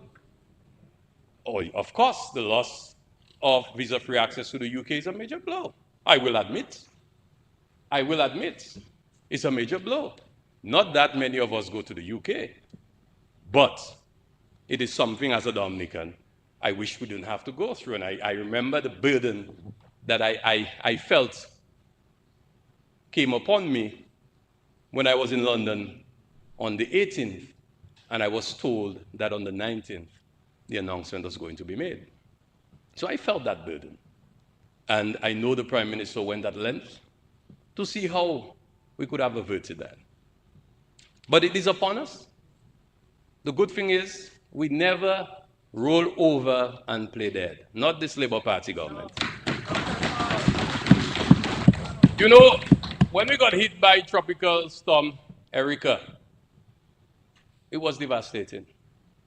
It was deadly. It was painful. We built a new village with our pitted savannah. We relocated Dubic, and CBI money did that. So, if, like the Prime Minister you mentioned, we didn't have CBI, how would we have constructed those homes? Over 300 houses, units, apartments. You really want to quote somebody who is criticizing your government for having used something that basically provided for people that could have been life and death? And these people passed through Hurricane Maria and they survived. So then Hurricane Maria hit us, and I never forget, there's a particular fellow He sings Calypso. He lives somewhere close to me. I remember I saw him the day after Maria. He might make a Calypso on me, but that's okay. He looked shell-shocked. And I remember someone stopped me just around the same time and said to me, boy, Ambassador, you think we think we'll make it, boy? You think we can come back? Now look at us today. Yes. Look at us today. Look at us today. But I want to tell you something. Had we not have the resources from the CBI, we could not have responded to the immediate aftermath. I'm not talking about rebuilding. I'm talking about basic supplies, food and water. Basic supplies. We're able to provide to our people. We didn't have to wait for the international community. By the time the ships showed up, the French showed up, and we're grateful that they did. The Netherlands, the UK, the Canadians, they showed up. But by that time, the Prime Minister had already ordered a whole boat of supplies from Barbados to be paid for by CBI funds. The cleaning of the roads. You couldn't move around Roseau. You couldn't get to anywhere. Nowhere was motorable. I used to walk from my home to financial center back and forth every day for days. And look at us now. Look at us now, 6 years later. And that is because we had the inflow from the CBI. So imagine we didn't have Erica. Imagine we didn't have Maria. Boy, imagine that. So when I hear people talk about CBI revenue and how the government misspent and they didn't invest in things, absolute hogwash. Nonsense. Nonsense. Because had we not have those catastrophic events, we would have used those funds to do other things. Our airport would have been built already, perhaps. So the imposition of visas will affect the CBI. I won't come here to you and give you stories. I'm not in no hose. I have to translate that. You can just strike that out. I'm not in Tim Basek. I'm not giving those stories. I mean, the truth is, it will have some impact on the program. But we know how to fight. We are very resilient people. We are very resilient people because we have what it takes to solve very difficult problems. And we will solve this one. We will continue to work with the UK. And contrary to what some people are saying as if we have trouble with the UK, we have no trouble with the UK. And Dominicans will have easy access to the visa application process. Because the UK has assured us that they have placed the system online, applications can be made online, and from time to time they will come to Dominica to facilitate the process. So we'll reduce the cost. Okay? Now, we also have to bear in mind, even the statement made by the Home Secretary, clearly, if you examine the entire immigration process now in the UK is seeking to protect its borders. It's not unique to Dominica. But you will ask, why Dominica alone this time? Because Dominica is the most successful in CBI. We have the most applications. We have granted the most citizenship, yes, admittedly, because our program has been very attractive. So their concern is with the numbers. They're concerned with the immigration aspect and the security, I will say, because obviously, rule of thumb, you have 100 people, most likely one is bad. Even people among us, no, but that's the reality of life. The rule of thumb, law of averages. And therefore, their concern became escalated. And then they said that some people from certain parts of the world, again, geopolitics. We find ourselves caught up in the center of the geopolitical row. And that is what we found ourselves, unfortunately, I have to say, in this situation. But we've also recognized that in order to address their concerns, and the Prime Minister said that on the 20th of July in his statement, that we will respond, and we have started responding. And as a matter of fact, we had already put a number of measures in place based on concerns that they raised. They felt that They didn't have the time to wait to allow us to make all the changes because they felt they had a clear and present danger to their country and their borders, and as a result, they took action.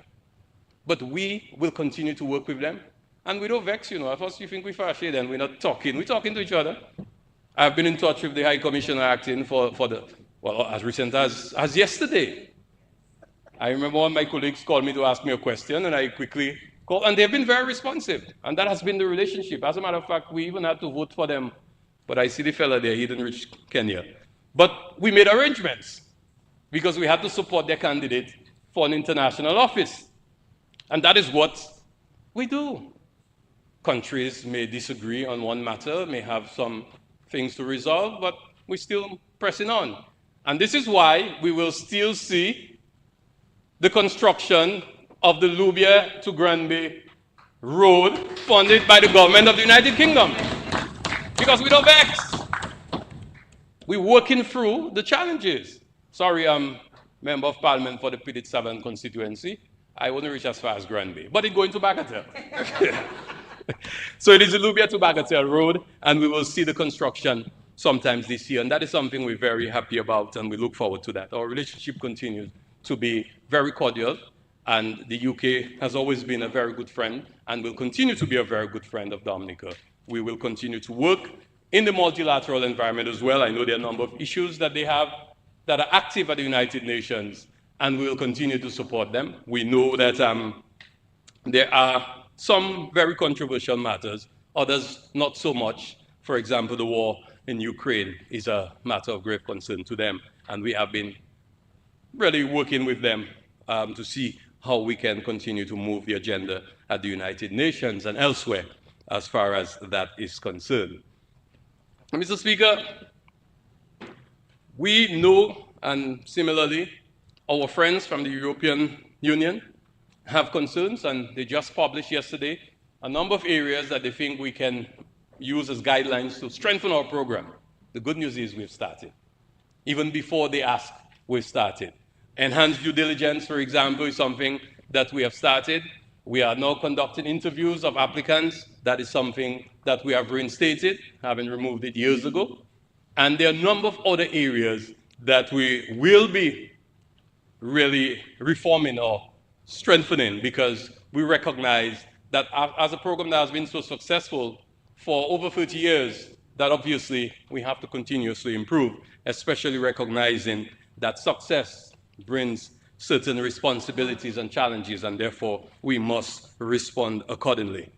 As far as the US Congress is concerned, I remember that debate. I actually attended meetings with the Foreign Affairs Committee of the House, and there are concerns raised, but I think there was a knee-jerk reaction after Russia had moved into Ukraine, and they felt that they should ban golden visas because they were facilitating Russians.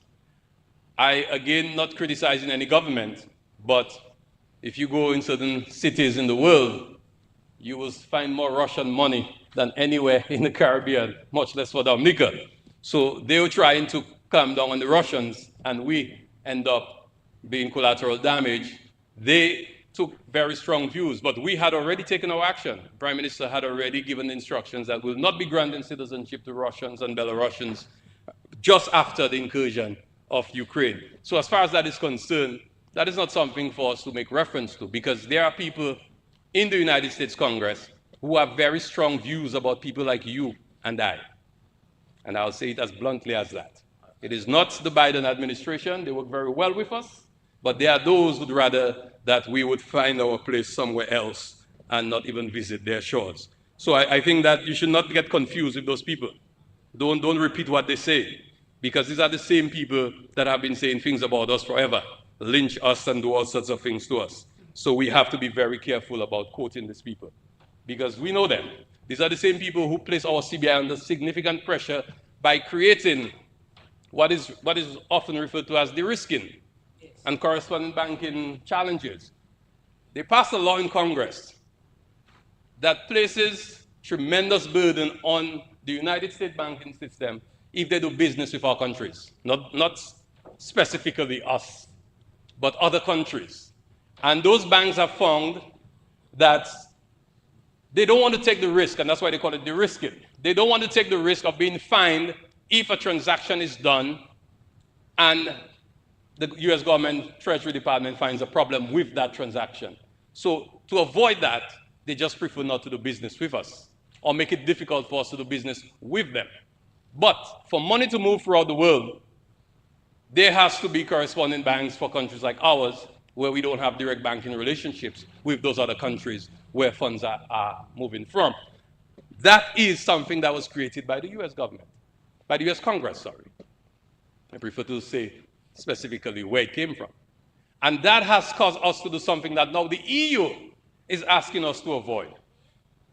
I will not speak more to it, but in due time, those discussions will take place. So really and truly, our CBI still has the opportunity to continue to play a major role in the revenues inflows for Dominica. We are committed to make the changes, and I'm sure in due time, we will see those things unfolding. Mr. Speaker, I know the leader of the opposition took a swipe at our Minister of Finance with regards to our healthcare services. Clearly, there are concerns that have been expressed about healthcare services, and all of us, we should not pretend that we do not hear. But to try to take away from the fact that according to the Minister of Finance, that we have healthcare facilities that can rival those in developed countries, that I think is unfortunate. Because think of what we had before. You remember? And look at what we have now, the Dominica-China Friendship Hospital. Look at the amount of sophisticated procedures that we offer. We just, a few weeks ago, we just opened our new cardiovascular center, our telemedicine center, things that we've been talking about for a long time that we could not have even imagined. We have now access to services that we never had before. We have trained specialists like never before. I hear some people complain, say maybe we have too many. I don't buy that, I don't think so.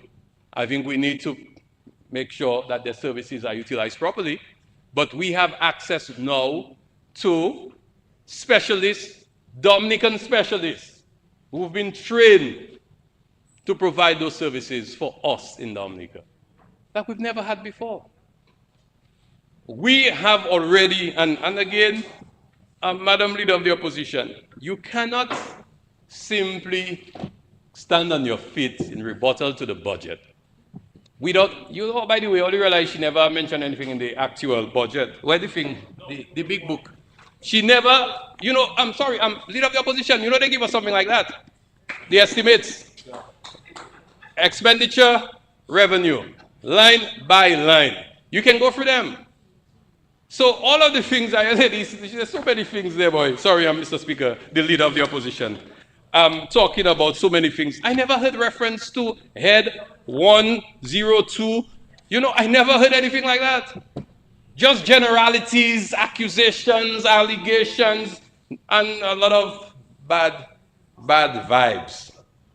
You know, and then the Leader of the Opposition ended by, after she said the economy finished, you don't have CBI again, you don't have no money, all you bankrupt in all your head, all you have no intellectual thing, some things like that.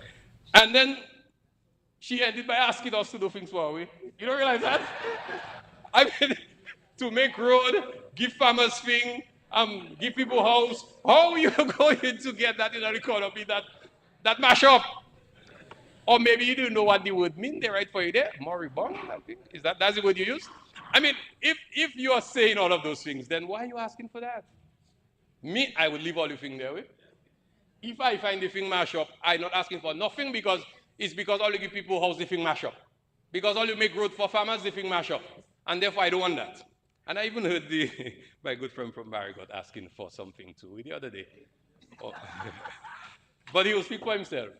So, Mr. Speaker, I mean, the truth is, there are a number of things. I don't even have time to talk about some of the exciting things we're doing in partnership with the Ministry of Agriculture on the Dexter front.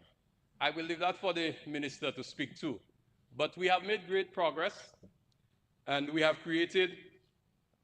started operating a special facility of $5 million where we are going to procure produce from farmers. So listen well, my friend from Marigot. 20 more minutes. 20 more minutes. Thank you. And we will speak more to the details, but what we have started doing is to assist Dexia to ensure that they have cash flow. Because Dexia has had some tremendous challenges, I will admit. And I know from time to time farmers have complained, maybe taking too long to settle. We have overcome that challenge. Because one of the things that we've done, and I hadn't said anything about it publicly before now, but we had to increase the price of sugar. And I sorry to tell you, I was a little happy to do it, right? Because I think people should use less sugar. Sugar is a killer. Diabetes is rampant. The leader of the opposition spoke about cancer, but diabetes is a serious, serious concern. Too many amputations in this country. But I don't want to go on to that, just to say Dexia has been subsidizing, or was subsidizing, sugar for a very long time. Because Dexia lost its main supplier and had to resort to a very expensive source. And for about a year, Dexia was absorbing the additional cost, so that we had not increased. And we increased about 3 months ago to give Dexia the opportunity to continue to provide services to farmers. But fortunately, from the special program of the Ministry of Agriculture, with funds that were procured from a special facility from the World Bank, we now have the $5 billion facility that will allow Dexia to have that cash flow, so that as soon as we purchase, once processed, within 2 days, we can pay the farmers. We also provide a special credit facility to hucksters. So hucksters, based on their size, we will provide credit to them. We have already done the numbers, and we are looking at a facility of about $500,000 that we can provide credit to hucksters. But I will also announce that those who do not repay shall not be extended further credit, and action will be taken to recover our funds. I'm very serious about that, because I know that we've had some hucksters in the past whom we've supported and to date have not settled those outstanding amounts. In order for the facility to work, there has to be a repayment, a replenishment of that facility, so other hucksters, or even the same huckster, can have access to that special financing that we're making available. We've also earmarked $1 million to help us with some of our marketing and promotion efforts. We will be going out more. We will launch the Buy Dominica campaign, which will extend throughout Dominica, but also throughout the territories where Dominican produce are consumed heavily. We will do that.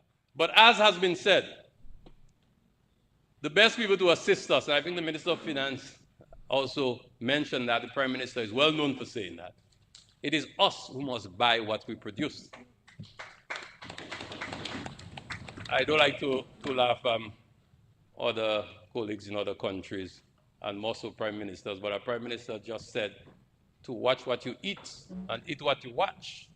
But I will not say that. I will say, let's eat what we produce and produce what we eat. Because I think very often we find ourselves importing a lot of stuff that we consume all the time. And the Minister of Agriculture will tell you about the plan for import substitution. But the Ministry of Trade, we are also prepared to consider the imposition of tariffs. And as long as the Prime Minister and the Cabinet will allow me to do it, I'll do it, you know. Even if we have to put tariff in violation of the World Trade Organization rules, let them take us to the tribunal. Because I find it is unacceptable for us to be importing leafy vegetables, all sorts of things into Dominica. You want to import it, fine. You want to buy it, but pay for it. We'll put the tariff on it and make it uncompetitive so that our local produce will have the opportunity to survive in this market. So we're prepared to do that. We're looking at these options. In the meantime, we are working with the DHA, the Dominica Hucksters Association, hoping that more hucksters can utilize our pack houses to use the facility pursuant to the Fresh Produce Act of 2009, and to ensure that they can use that facility so we can, in fact, develop the Dominica label. I think that is where we need that consistency in the market, both in terms of supply and quality. In order to achieve the quality, we will need that the exporters go through a process where we can certify what is coming out of Dominica. And that is why we have reduced the cost of utilizing the park houses. We had a couple meetings of the Hawks Association. I attended those, and we've had some discussions. We've come to some agreement. We'll be providing greater support and greater access to them so that hucksters can utilize our facilities. We've also decided to use some of the resources that we have to procure bulk procurements of packaging materials. So, of course, the cartons that they use, the boxes that they use to export, we don't want to compete with the DHA or put them out of business, but we realize that one of the highest costs for export, because uncompetitive in the market, is that our hucksters are paying too much for those boxes. And we need to get to that. And this is why we're looking at sourcing it. We're looking at sourcing, bulk sourcing. The DHA can join us with that. But bulk sourcing would be the answer to that. Even packaging material. You see the small agro-processors. You know how expensive it is for one of those little bottles thingy that they use? Very expensive. If we can help to reduce that cost, then we can make them more competitive and, of course, make them grow. DEXI has also been working together with the Caribbean Development Bank for the development of an agro-processing facility.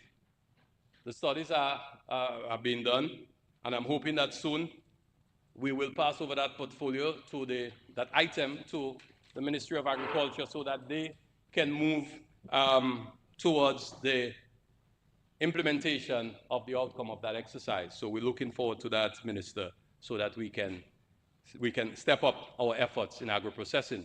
I will not speak more on that, but just to say that we will continue to work with the Ministry of Agriculture so that we can achieve some of those targets that we have set. Mr. Speaker, the viability of small states like Dominica is something that has always preoccupied my mind. And Dominica, like most small island developing states and low-lying states that are vulnerable to the impact of climate change, are confronted with what is referred to these days as a polycrisis. A polycrisis meaning that it's not just one crisis facing us. So we have the specter of climate change, well, not even the specter, the actual effect of climate change on us that affect us in so many different ways. Hydrometeorological events, hurricanes, storms, severe droughts. We have the slow onset events. We have the bleaching of our corals, the loss of some of our coastal areas. All of this militate against small states that are struggling to bring development to their shores. But we also face with the advent or the aftermath of the COVID-19 pandemic, and sometimes people do like that is something that just passed. But it left the scars, not only social scars, but economic ones. And the Minister of Finance can tell you, debt servicing, of course, that has gone up, leader of the opposition, because we had to provide a special hospital for COVID. We had to provide supplies, meals, and employ people, and continue paying public officers, even if they were not producing. They were not working, sorry. I take that back, Adam. Not that they were not producing, but they were not at work. People had to stay at their homes and continue getting paid. We had to provide support. The tourism sector went down significantly because we had no visitors on our shores. And we had to provide support. And as a result, contracted loans, maybe $60 or so million, just to ensure that we can respond to the impact of the COVID-19 pandemic. So that is another crisis. We're still reeling from that. Now we're seeing tourism bouncing back, and by 2024, we will see the numbers back to the pre-COVID numbers. We're looking forward to that, thank God. We also have to deal with something that the leader of the opposition spoke about, as if to say that it is some distant thing. The Ukraine war has serious implications. The Ukraine war is responsible for taking our inflation from about 2%, was 1.6 2021, to 7.5 in 2022. So goods and services are more expensive. But what we never say on this side too, we're guilty of it. We realize it's more expensive for government to run the government. You realize that, right, FS? That's why your numbers so messed up. Because of inflation. So now you have to buy fuel, the police, the ambulance services, officers who have to do their work. You have to buy food. You have to buy supplies, basic supplies. So since COVID, the supply chain have been messed up. So we have all of these issues. And then you add a layer onto that, which is the war in Ukraine. So the cost of living has gone up. And it's affecting all of us. So I agree with you on one thing, though, Madam Leader of the Opposition. It is, in fact, difficult for us. Everybody facing it. The food basket now is more expensive than it was before. And this is where we have to go back to this point. We have to grow and buy local stuff. That is one way we can deal with that.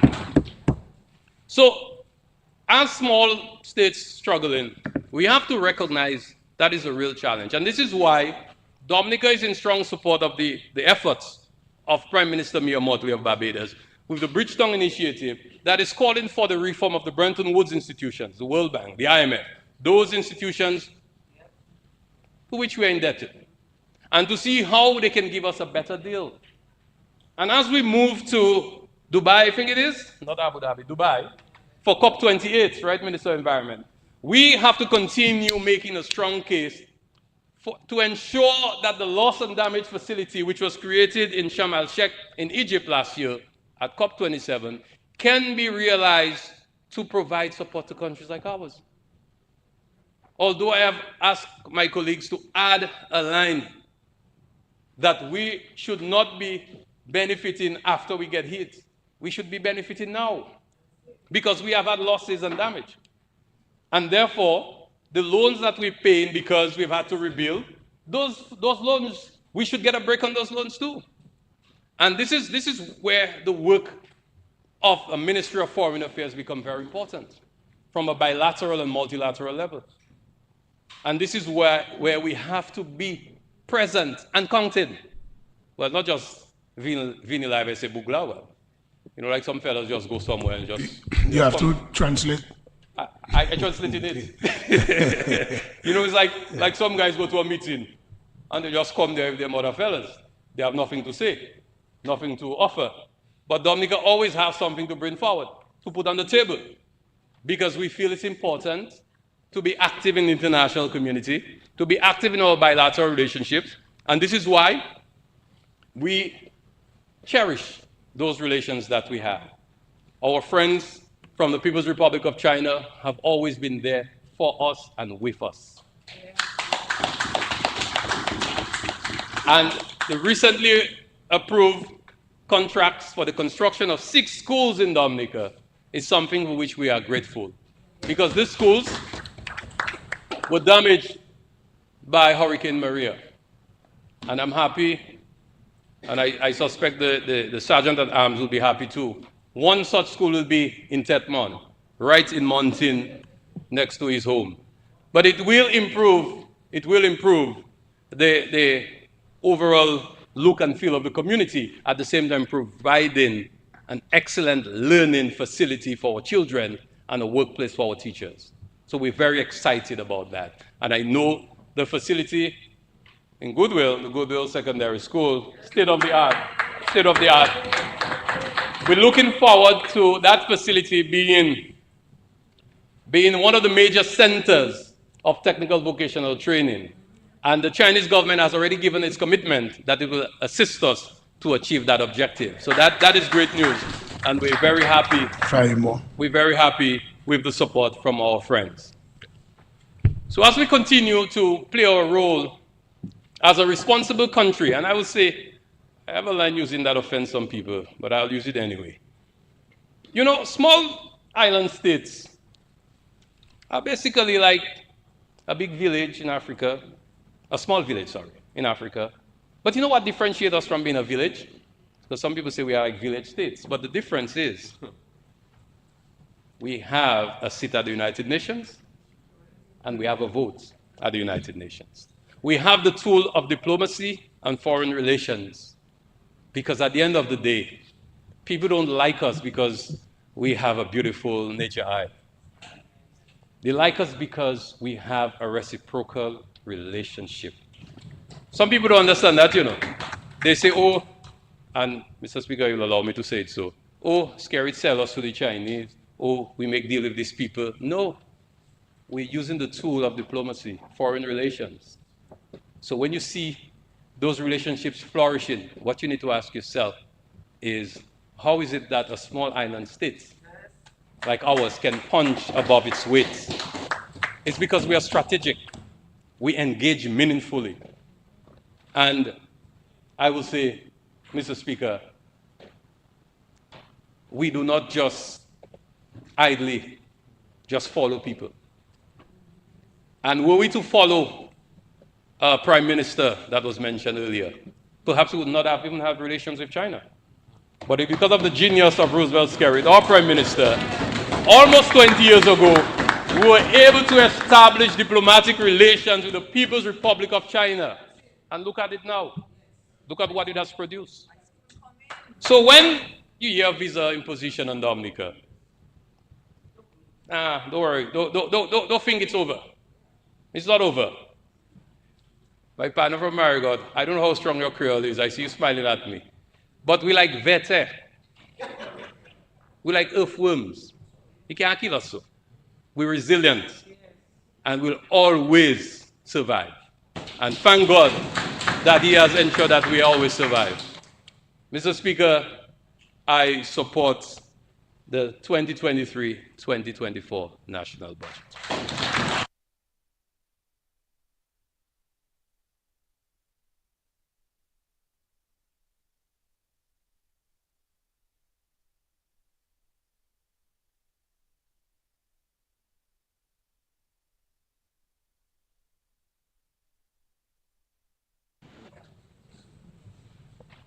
Mr. Speaker, Yes, Honorable Charles, proceed.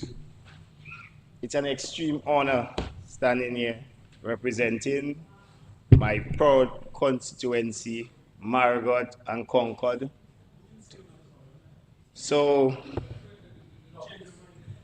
being a strong-minded person, I changed my mind. Yeah. And my older brother spoke to me and my parents. But they also told me, speak my mind so you can sleep good at night. So I intend to sleep good tonight. And being in time to come is a shared leadership. I realize a lot of people are going to attack and attack. So I want to take the blows too. I want to share the leadership and share the blows. When it comes to the agricultural section and the part of the budget, it is a pretty budget, pretty. But you see the follow-through, the implementations of this project. For instance, for example, the white potato is a seasonal crop. And the minister knows Dexter get the seeds late. So I know it would have contributed a greater percentage to the GDP. So I am urging Dexter to get those seeds on time this season coming. But we also need to get a next crop, because this crop is seasonal. It's very seasonal. So the last recommendation, so you see the last budget, the former minister, I read that the last budget, they were targeting young farmers. But the minister before did not spend his money. I cannot, or I do not know to my knowledge, no farmer on the Northeast. Mr. Speaker, I was watching the minister. Mr. Speaker, remember my cousin warned you.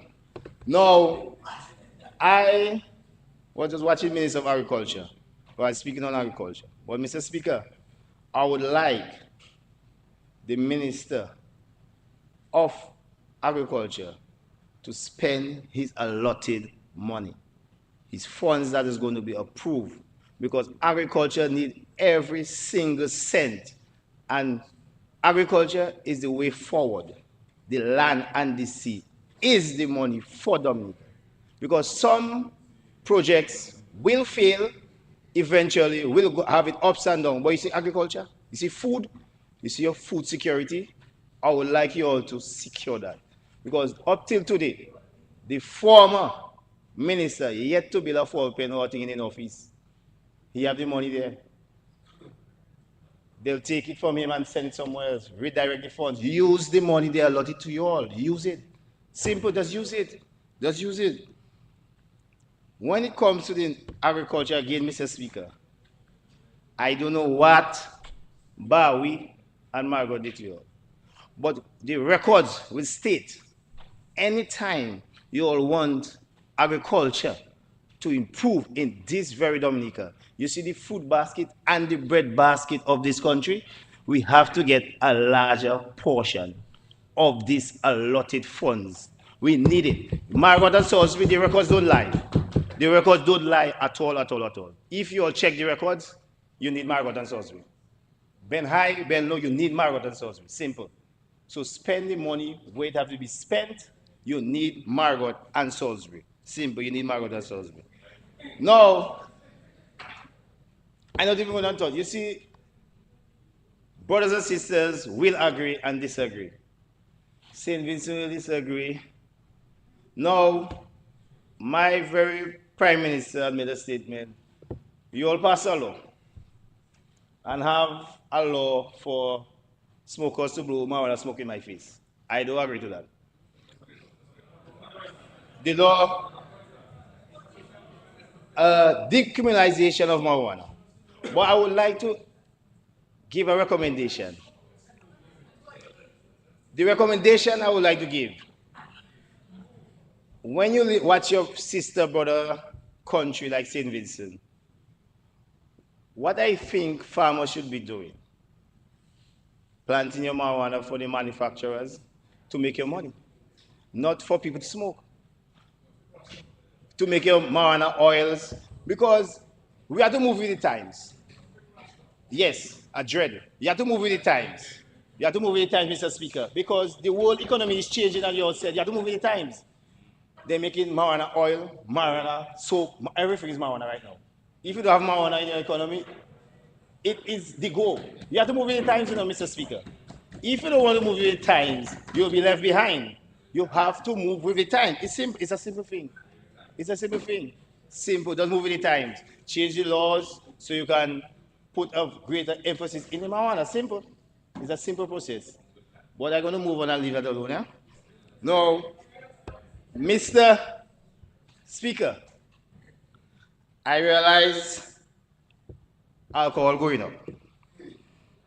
Insurance fees going to go up. Credit union increase their fees because they're going to have to pay something now. Yet, it don't have no buffet there to ease up their frustration. Buffet. It don't have no, because when you see the frustration with young people, and yet the minister of education, no, remember, yeah. It don't have nothing here to free up your frustration. Yet, in Marigot, in my constituency, yeah, but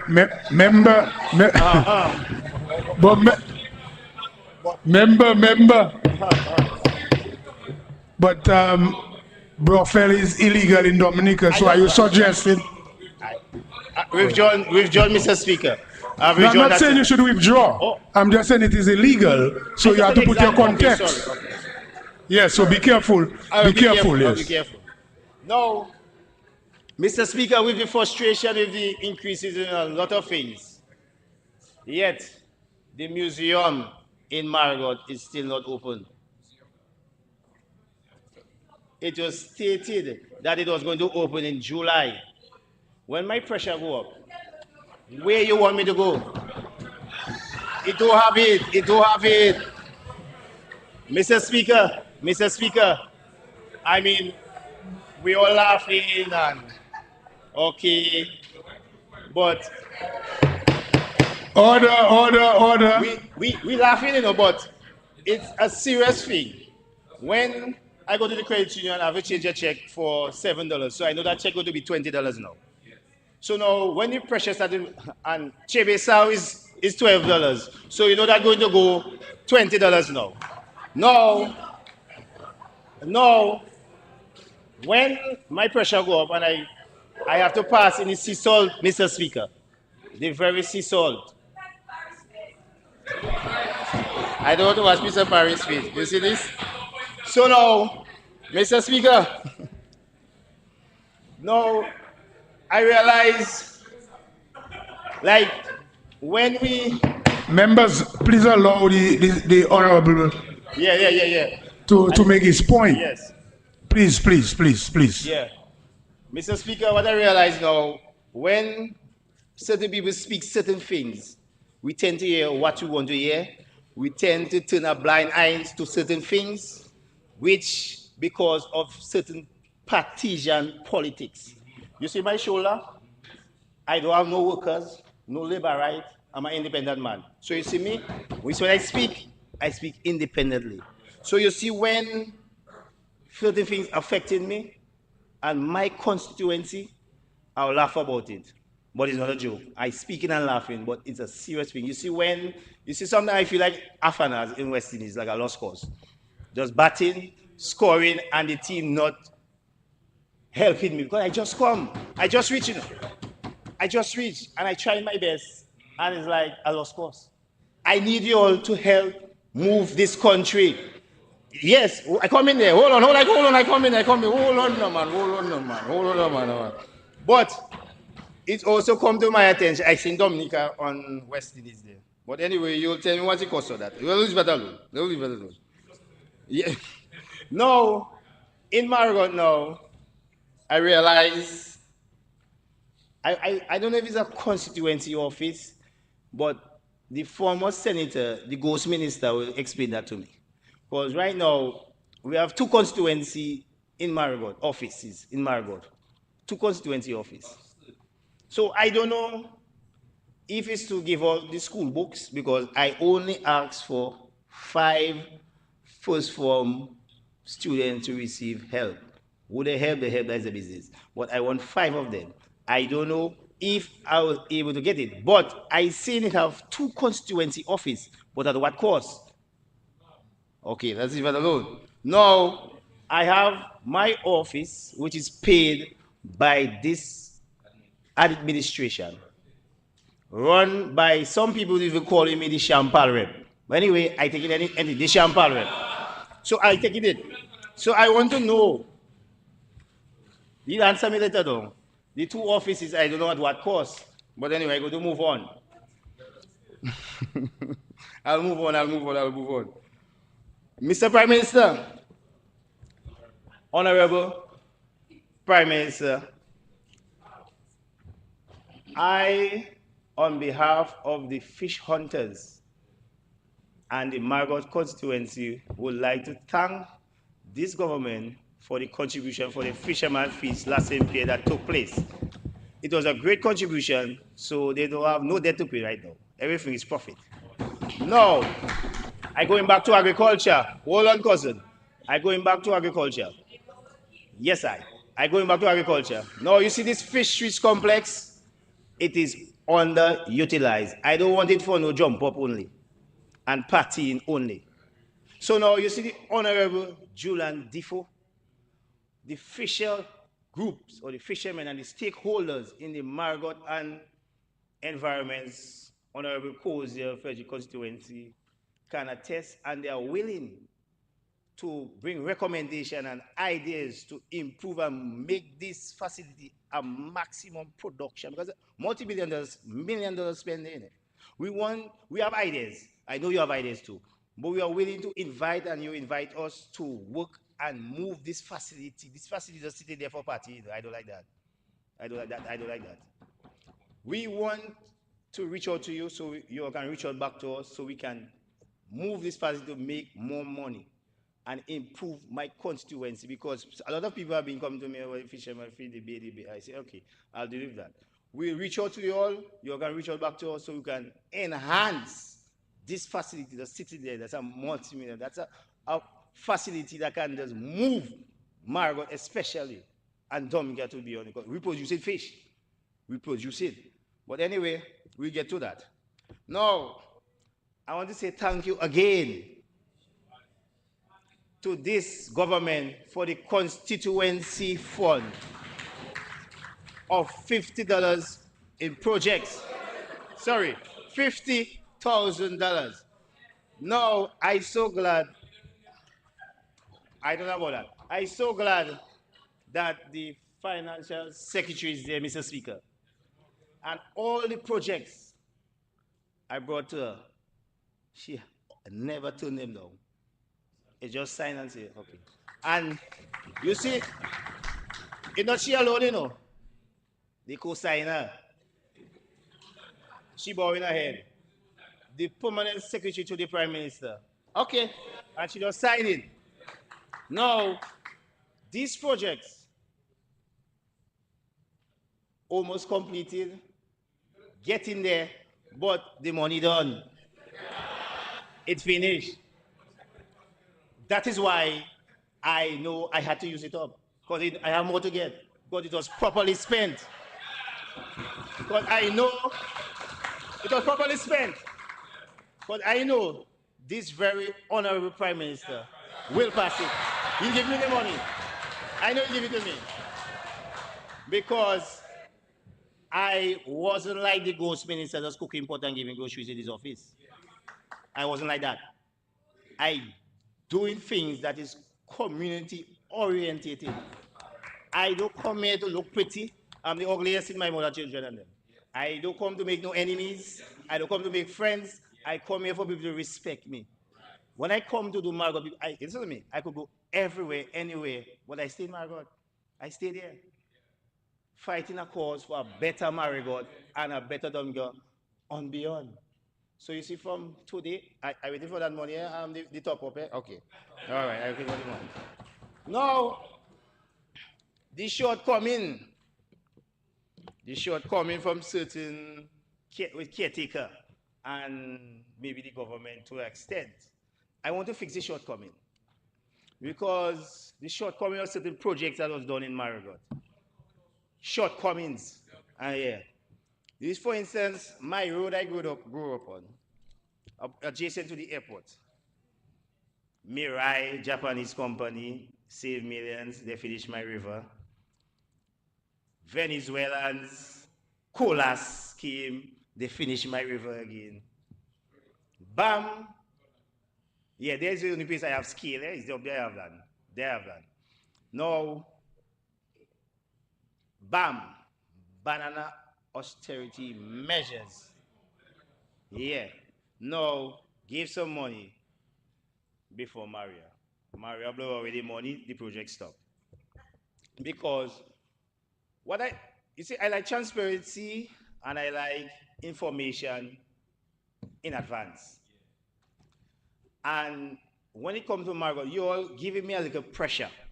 The pressure is that you all know I come from Margot constituency, which was predominantly held by the opposition, and you're still not giving me the little info to control and do a little PR work and make you all do work easier. It's a simple thing, you know. Just let me know the information. Now, Maria blow away the money. My father asked me a question. My godfather asked me questions. Everybody asked me a question now, because all of a sudden, I just come part of 6 months ago, part of 6 months ago. You know. I only want me to fix everything.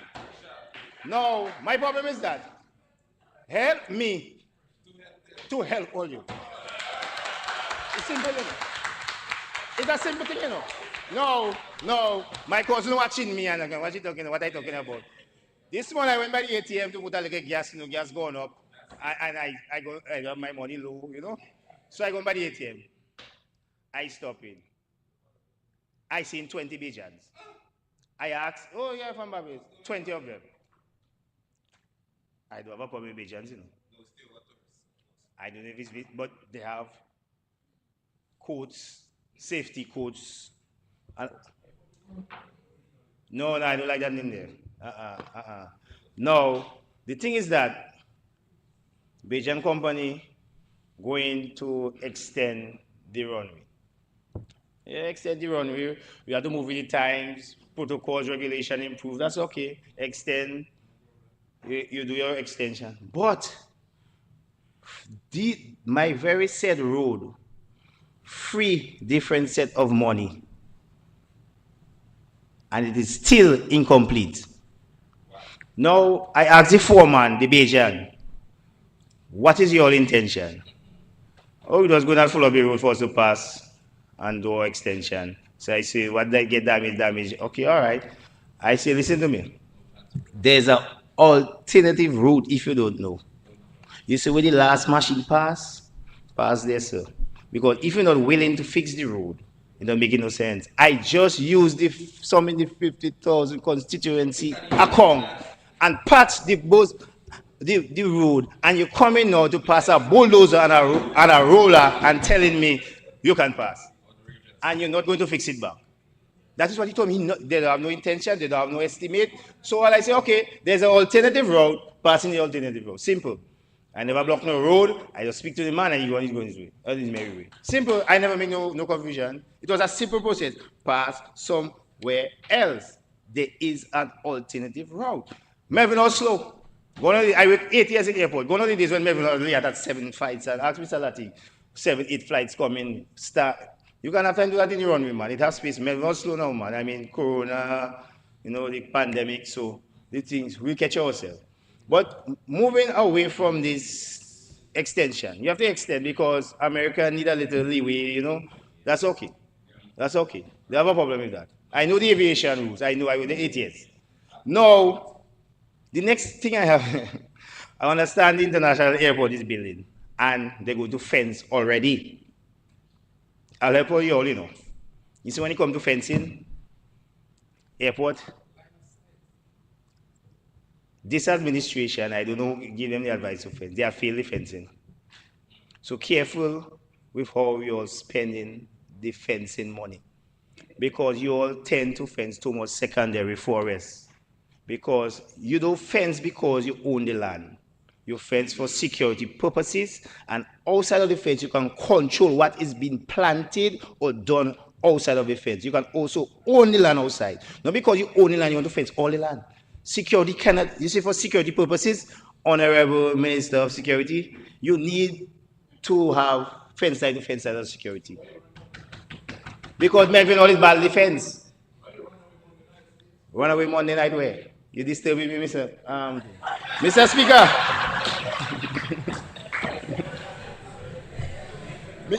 Okay, proceed, member. 10 more minutes. No, I say this now. I try to instill, because a monster have been created in the minds of people, especially young people like me. I know just my old. Know that a politician have to give them something. Wrong the world. I may be too little to start it, but I just want to spark it, to take that off in their mind. We have to fix our own. People will come on board, the government will help you all. So I try to instill that in Marigot. Let us fix our own. The Prime Minister will give us a little 50,000, let's buy something, and we'll fix it for ourselves. We can fix it because we have been fixing it for money, we can fix it for free now. Once we get the assistance, we're going to fix it. And I know the Prime Minister will give me the assistance for us to fix our very own. Because we need to fix our very own. Now the next pressing issue with the international airport. As I said, you see the transparency? CR 5 or 7 and MMC come to do their work. They shouldn't be calling me to go and talk to landowners. Where is the people in charge of lands and surveys? It have a name. It have a name I always get it. I know I don't laugh in it. It have a PR because people from Western Constituency calling me and all they're telling me is a Bernard and a Lestrade. I don't know those people. You see me? Chinese shouldn't be talking to no residents about money and land boundaries. The people that do the PR, the middleman between the government and the developer, need to do their work and stop sit down in the office. Come and dissect those simple problems. So you see, when CR5 come and do the work, they're not supposed to come and say, where the boundary? No, they're just supposed to go and grade the road and do the business. So we need some transparency in that. Send those fellas and do the work. Please, Mr. Vice, send those fellas and do the work. I don't know. Now, I have a next problem. The problem is that, Mr. Speaker, they keep saying, my PM not give me the piece of land. I say, okay. Now, Margot, we are very strong-minded. Now, remember, I get 400 and something. The 300 and something talking to me. There's a state away from the posties talking to me. Everybody talking to me. Now, in a pressure, I accustomed to that. But I still say, when I attack them and they told me certain situation, down to the Minister of Tourism telling me why we have so much shanty in front of them every now. But my PM that give me my land.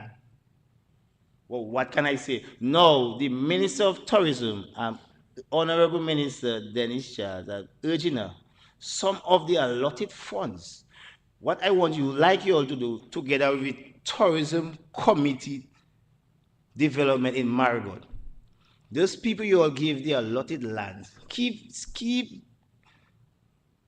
a little eye, don't turn a blind eye because you give them land.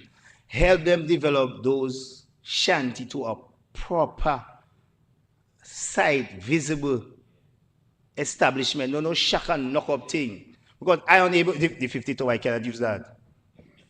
I need some help from the Honorable Minister of Tourism, Mr. Speaker, to re-establish and fix some nice stalls because they are not able. They are not able, according to my sense, some resilient. So I need your help. I don't come here to fight you down, you know. I come here to help me to help you. It's a simple process. It's help we need. You see now, I want to change the question in this house here because everything is like a joke. Everything is a joke. Because when we talk here, it's like when you go outside, that's it. I like the follow through. The Bajan come, you can hire 10 Dominicans, 10 Margot people. I don't have a problem. But if it's money, if it's Bajan, I want to do the Bajan do it. But we have excavator. We can get a subcontract. We want, what Margot people want there? We want a piece of everything that's going on in Margot. A piece of all projects, a piece of all constituency funds, a piece of the budget. We want more in the budget.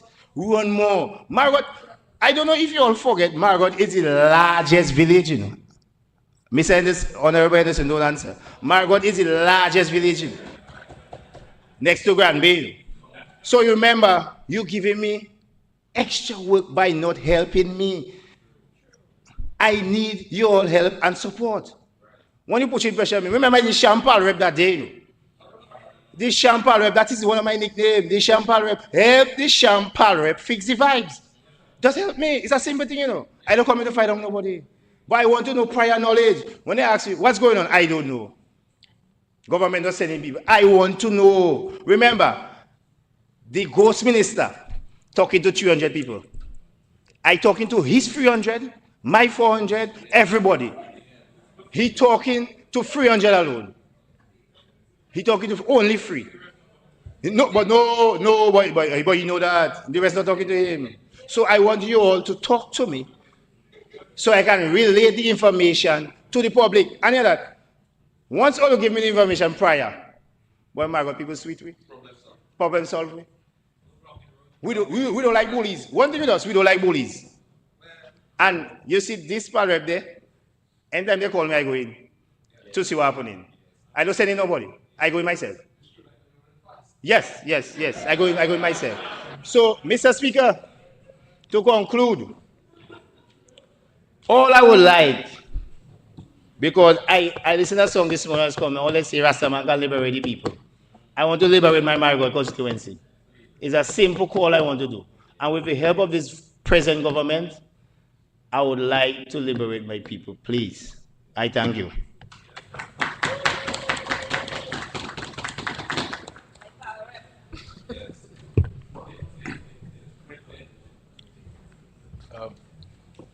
I say to the member for Barrigot, two things. I will see you tomorrow, and I will visit Marigot next week with you. Okay? Madam Speaker, Mr. Speaker. um, Mr. Speaker, I move that the House be suspended until 6 p.m. tonight.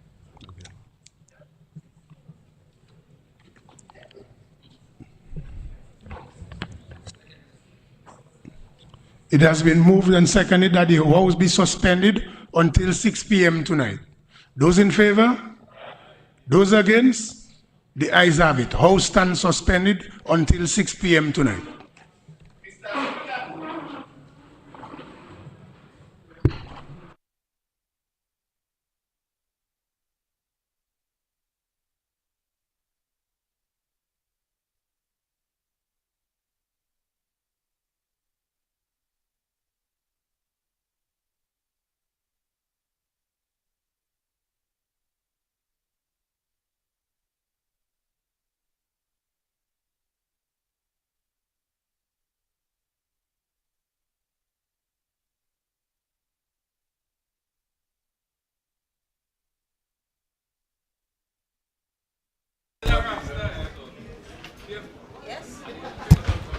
So, as we heard, the House has been suspended until 6 o'clock this evening, 6 p.m. Very interesting morning session, obviously, with the start of the budget debate, the rebuttal as presented by the leader of the opposition, Jesma Paul Victor. Of course, she had the same time to give a budget presentation, as we heard from the finance minister yesterday. So she had she was allotted the same time. I think she would have spoken just less than an hour, and then after her presentation, the debate officially began. But very interesting morning session, as I said, Jamasha. Yes, certainly. However, c'est mon qui a écouté comme ça, nous c'est en session qui parlement là, il présenté plan financier pour l'année 2023-2024. Et puis aujourd'hui, leader opposition, Madame Jesma Paul Victor, ba réponse pour ça, Dr. McIntyre présenté. Et puis il partait long comme ça, Dr. McIntyre. Dr. McIntyre parlait pour bon délai de temps comme ça, mais il parlait assez compte ça, M. McIntyre dit. Et puis après ça, débat là officiellement commencé. Madame Victor parlait au canton Lobitin qu'on mettait attention à ce système santé et puis traitement moun ka tapé en différents systèmes. Il parlait contre éducation et puis manière nous ça fait rangement système éducation agit pour mettre bâti grand caille grand l'école. Il parlait contre caille pour moun pour plus moun tapé caille, plus moun à différentes places tapé caille. Et il parlait contre un rangement pour ces élections aussi contre M. Dennis Byron et puis Paul a présenté. Dans l'habitant pour place, bon matin, quand il parlement, nous voyons que M. Anthony Charles a si opposition a parlé aussi. Aujourd'hui, il va retourner à 6 heures, soit là, il continue session et puis débat là, qui continue 6 heures, soit. And I particularly like the budget debate, because what I always look forward to in the budget debate in particular is when the leader of the opposition would describe the budget, of course, in his or her, own terms. So we have heard like a lazy man's budget in the past, and we have heard terms like that.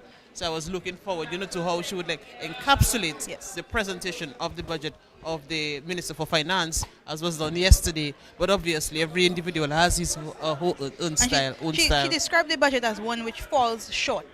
That was her description of the budget. Falls short of what is needed to resuscitate our economy. A budget of songbite and something. I did not get it clearly, but I know later down she said this. But of course, we'll always go back to it, and we have to play the address, the address again. So Parliament has adjourned essentially, and they will recommence at 6 o'clock this evening. It has been suspended more so, and with recommencement scheduled for 6 o'clock this evening. Yes. Quite a number of the parliamentarians, the ministers, and are here still. It's different, obviously, from what ensued yesterday. very, very interesting. The camaraderie is much different. Oh today. yes, You know, it is. no one is as, probably nervous. They are shaking off all of the loose budgetary screws, and they are now relaxed. There were a and few comfortable. jabs in between, a Yes. few interruptions. Yes, but yes. of course that is expected. Although I find that this year's budget, compared to many years, has been a quiet debate. The debate before would be rowdy. There would be a lot of back and forth, a lot of refutes happening, but it has been quite a quiet debate for today. And we just heard the last presenter, Mr. Charles.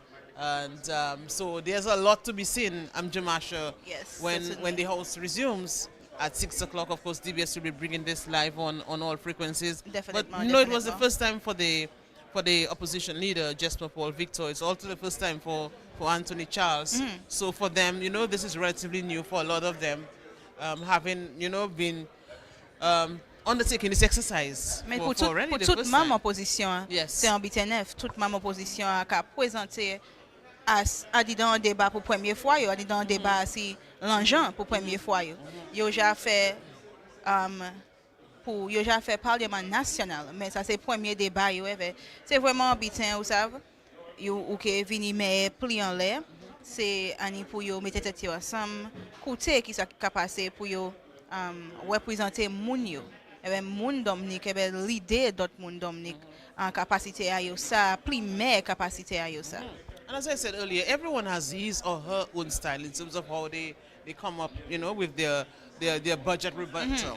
So whereas someone would have done it differently, it's her turn now, and that's how she decided to go ahead with it. I know when she started, she spoke a lot about when I say she, of course, I'm referring, of course, to the Honorable Jesper Paul Victor, who is the leader of opposition. She spoke about the state of the economy. She also mentioned as well, very early in her presentation, the fact that it's a very large cabinet, Yes. considering the state of the economy. She spoke about electoral reform. I think she had a lot to say on this, on electoral reform, and the report in particular. And she was saying essentially that they have misgivings about the report. Right.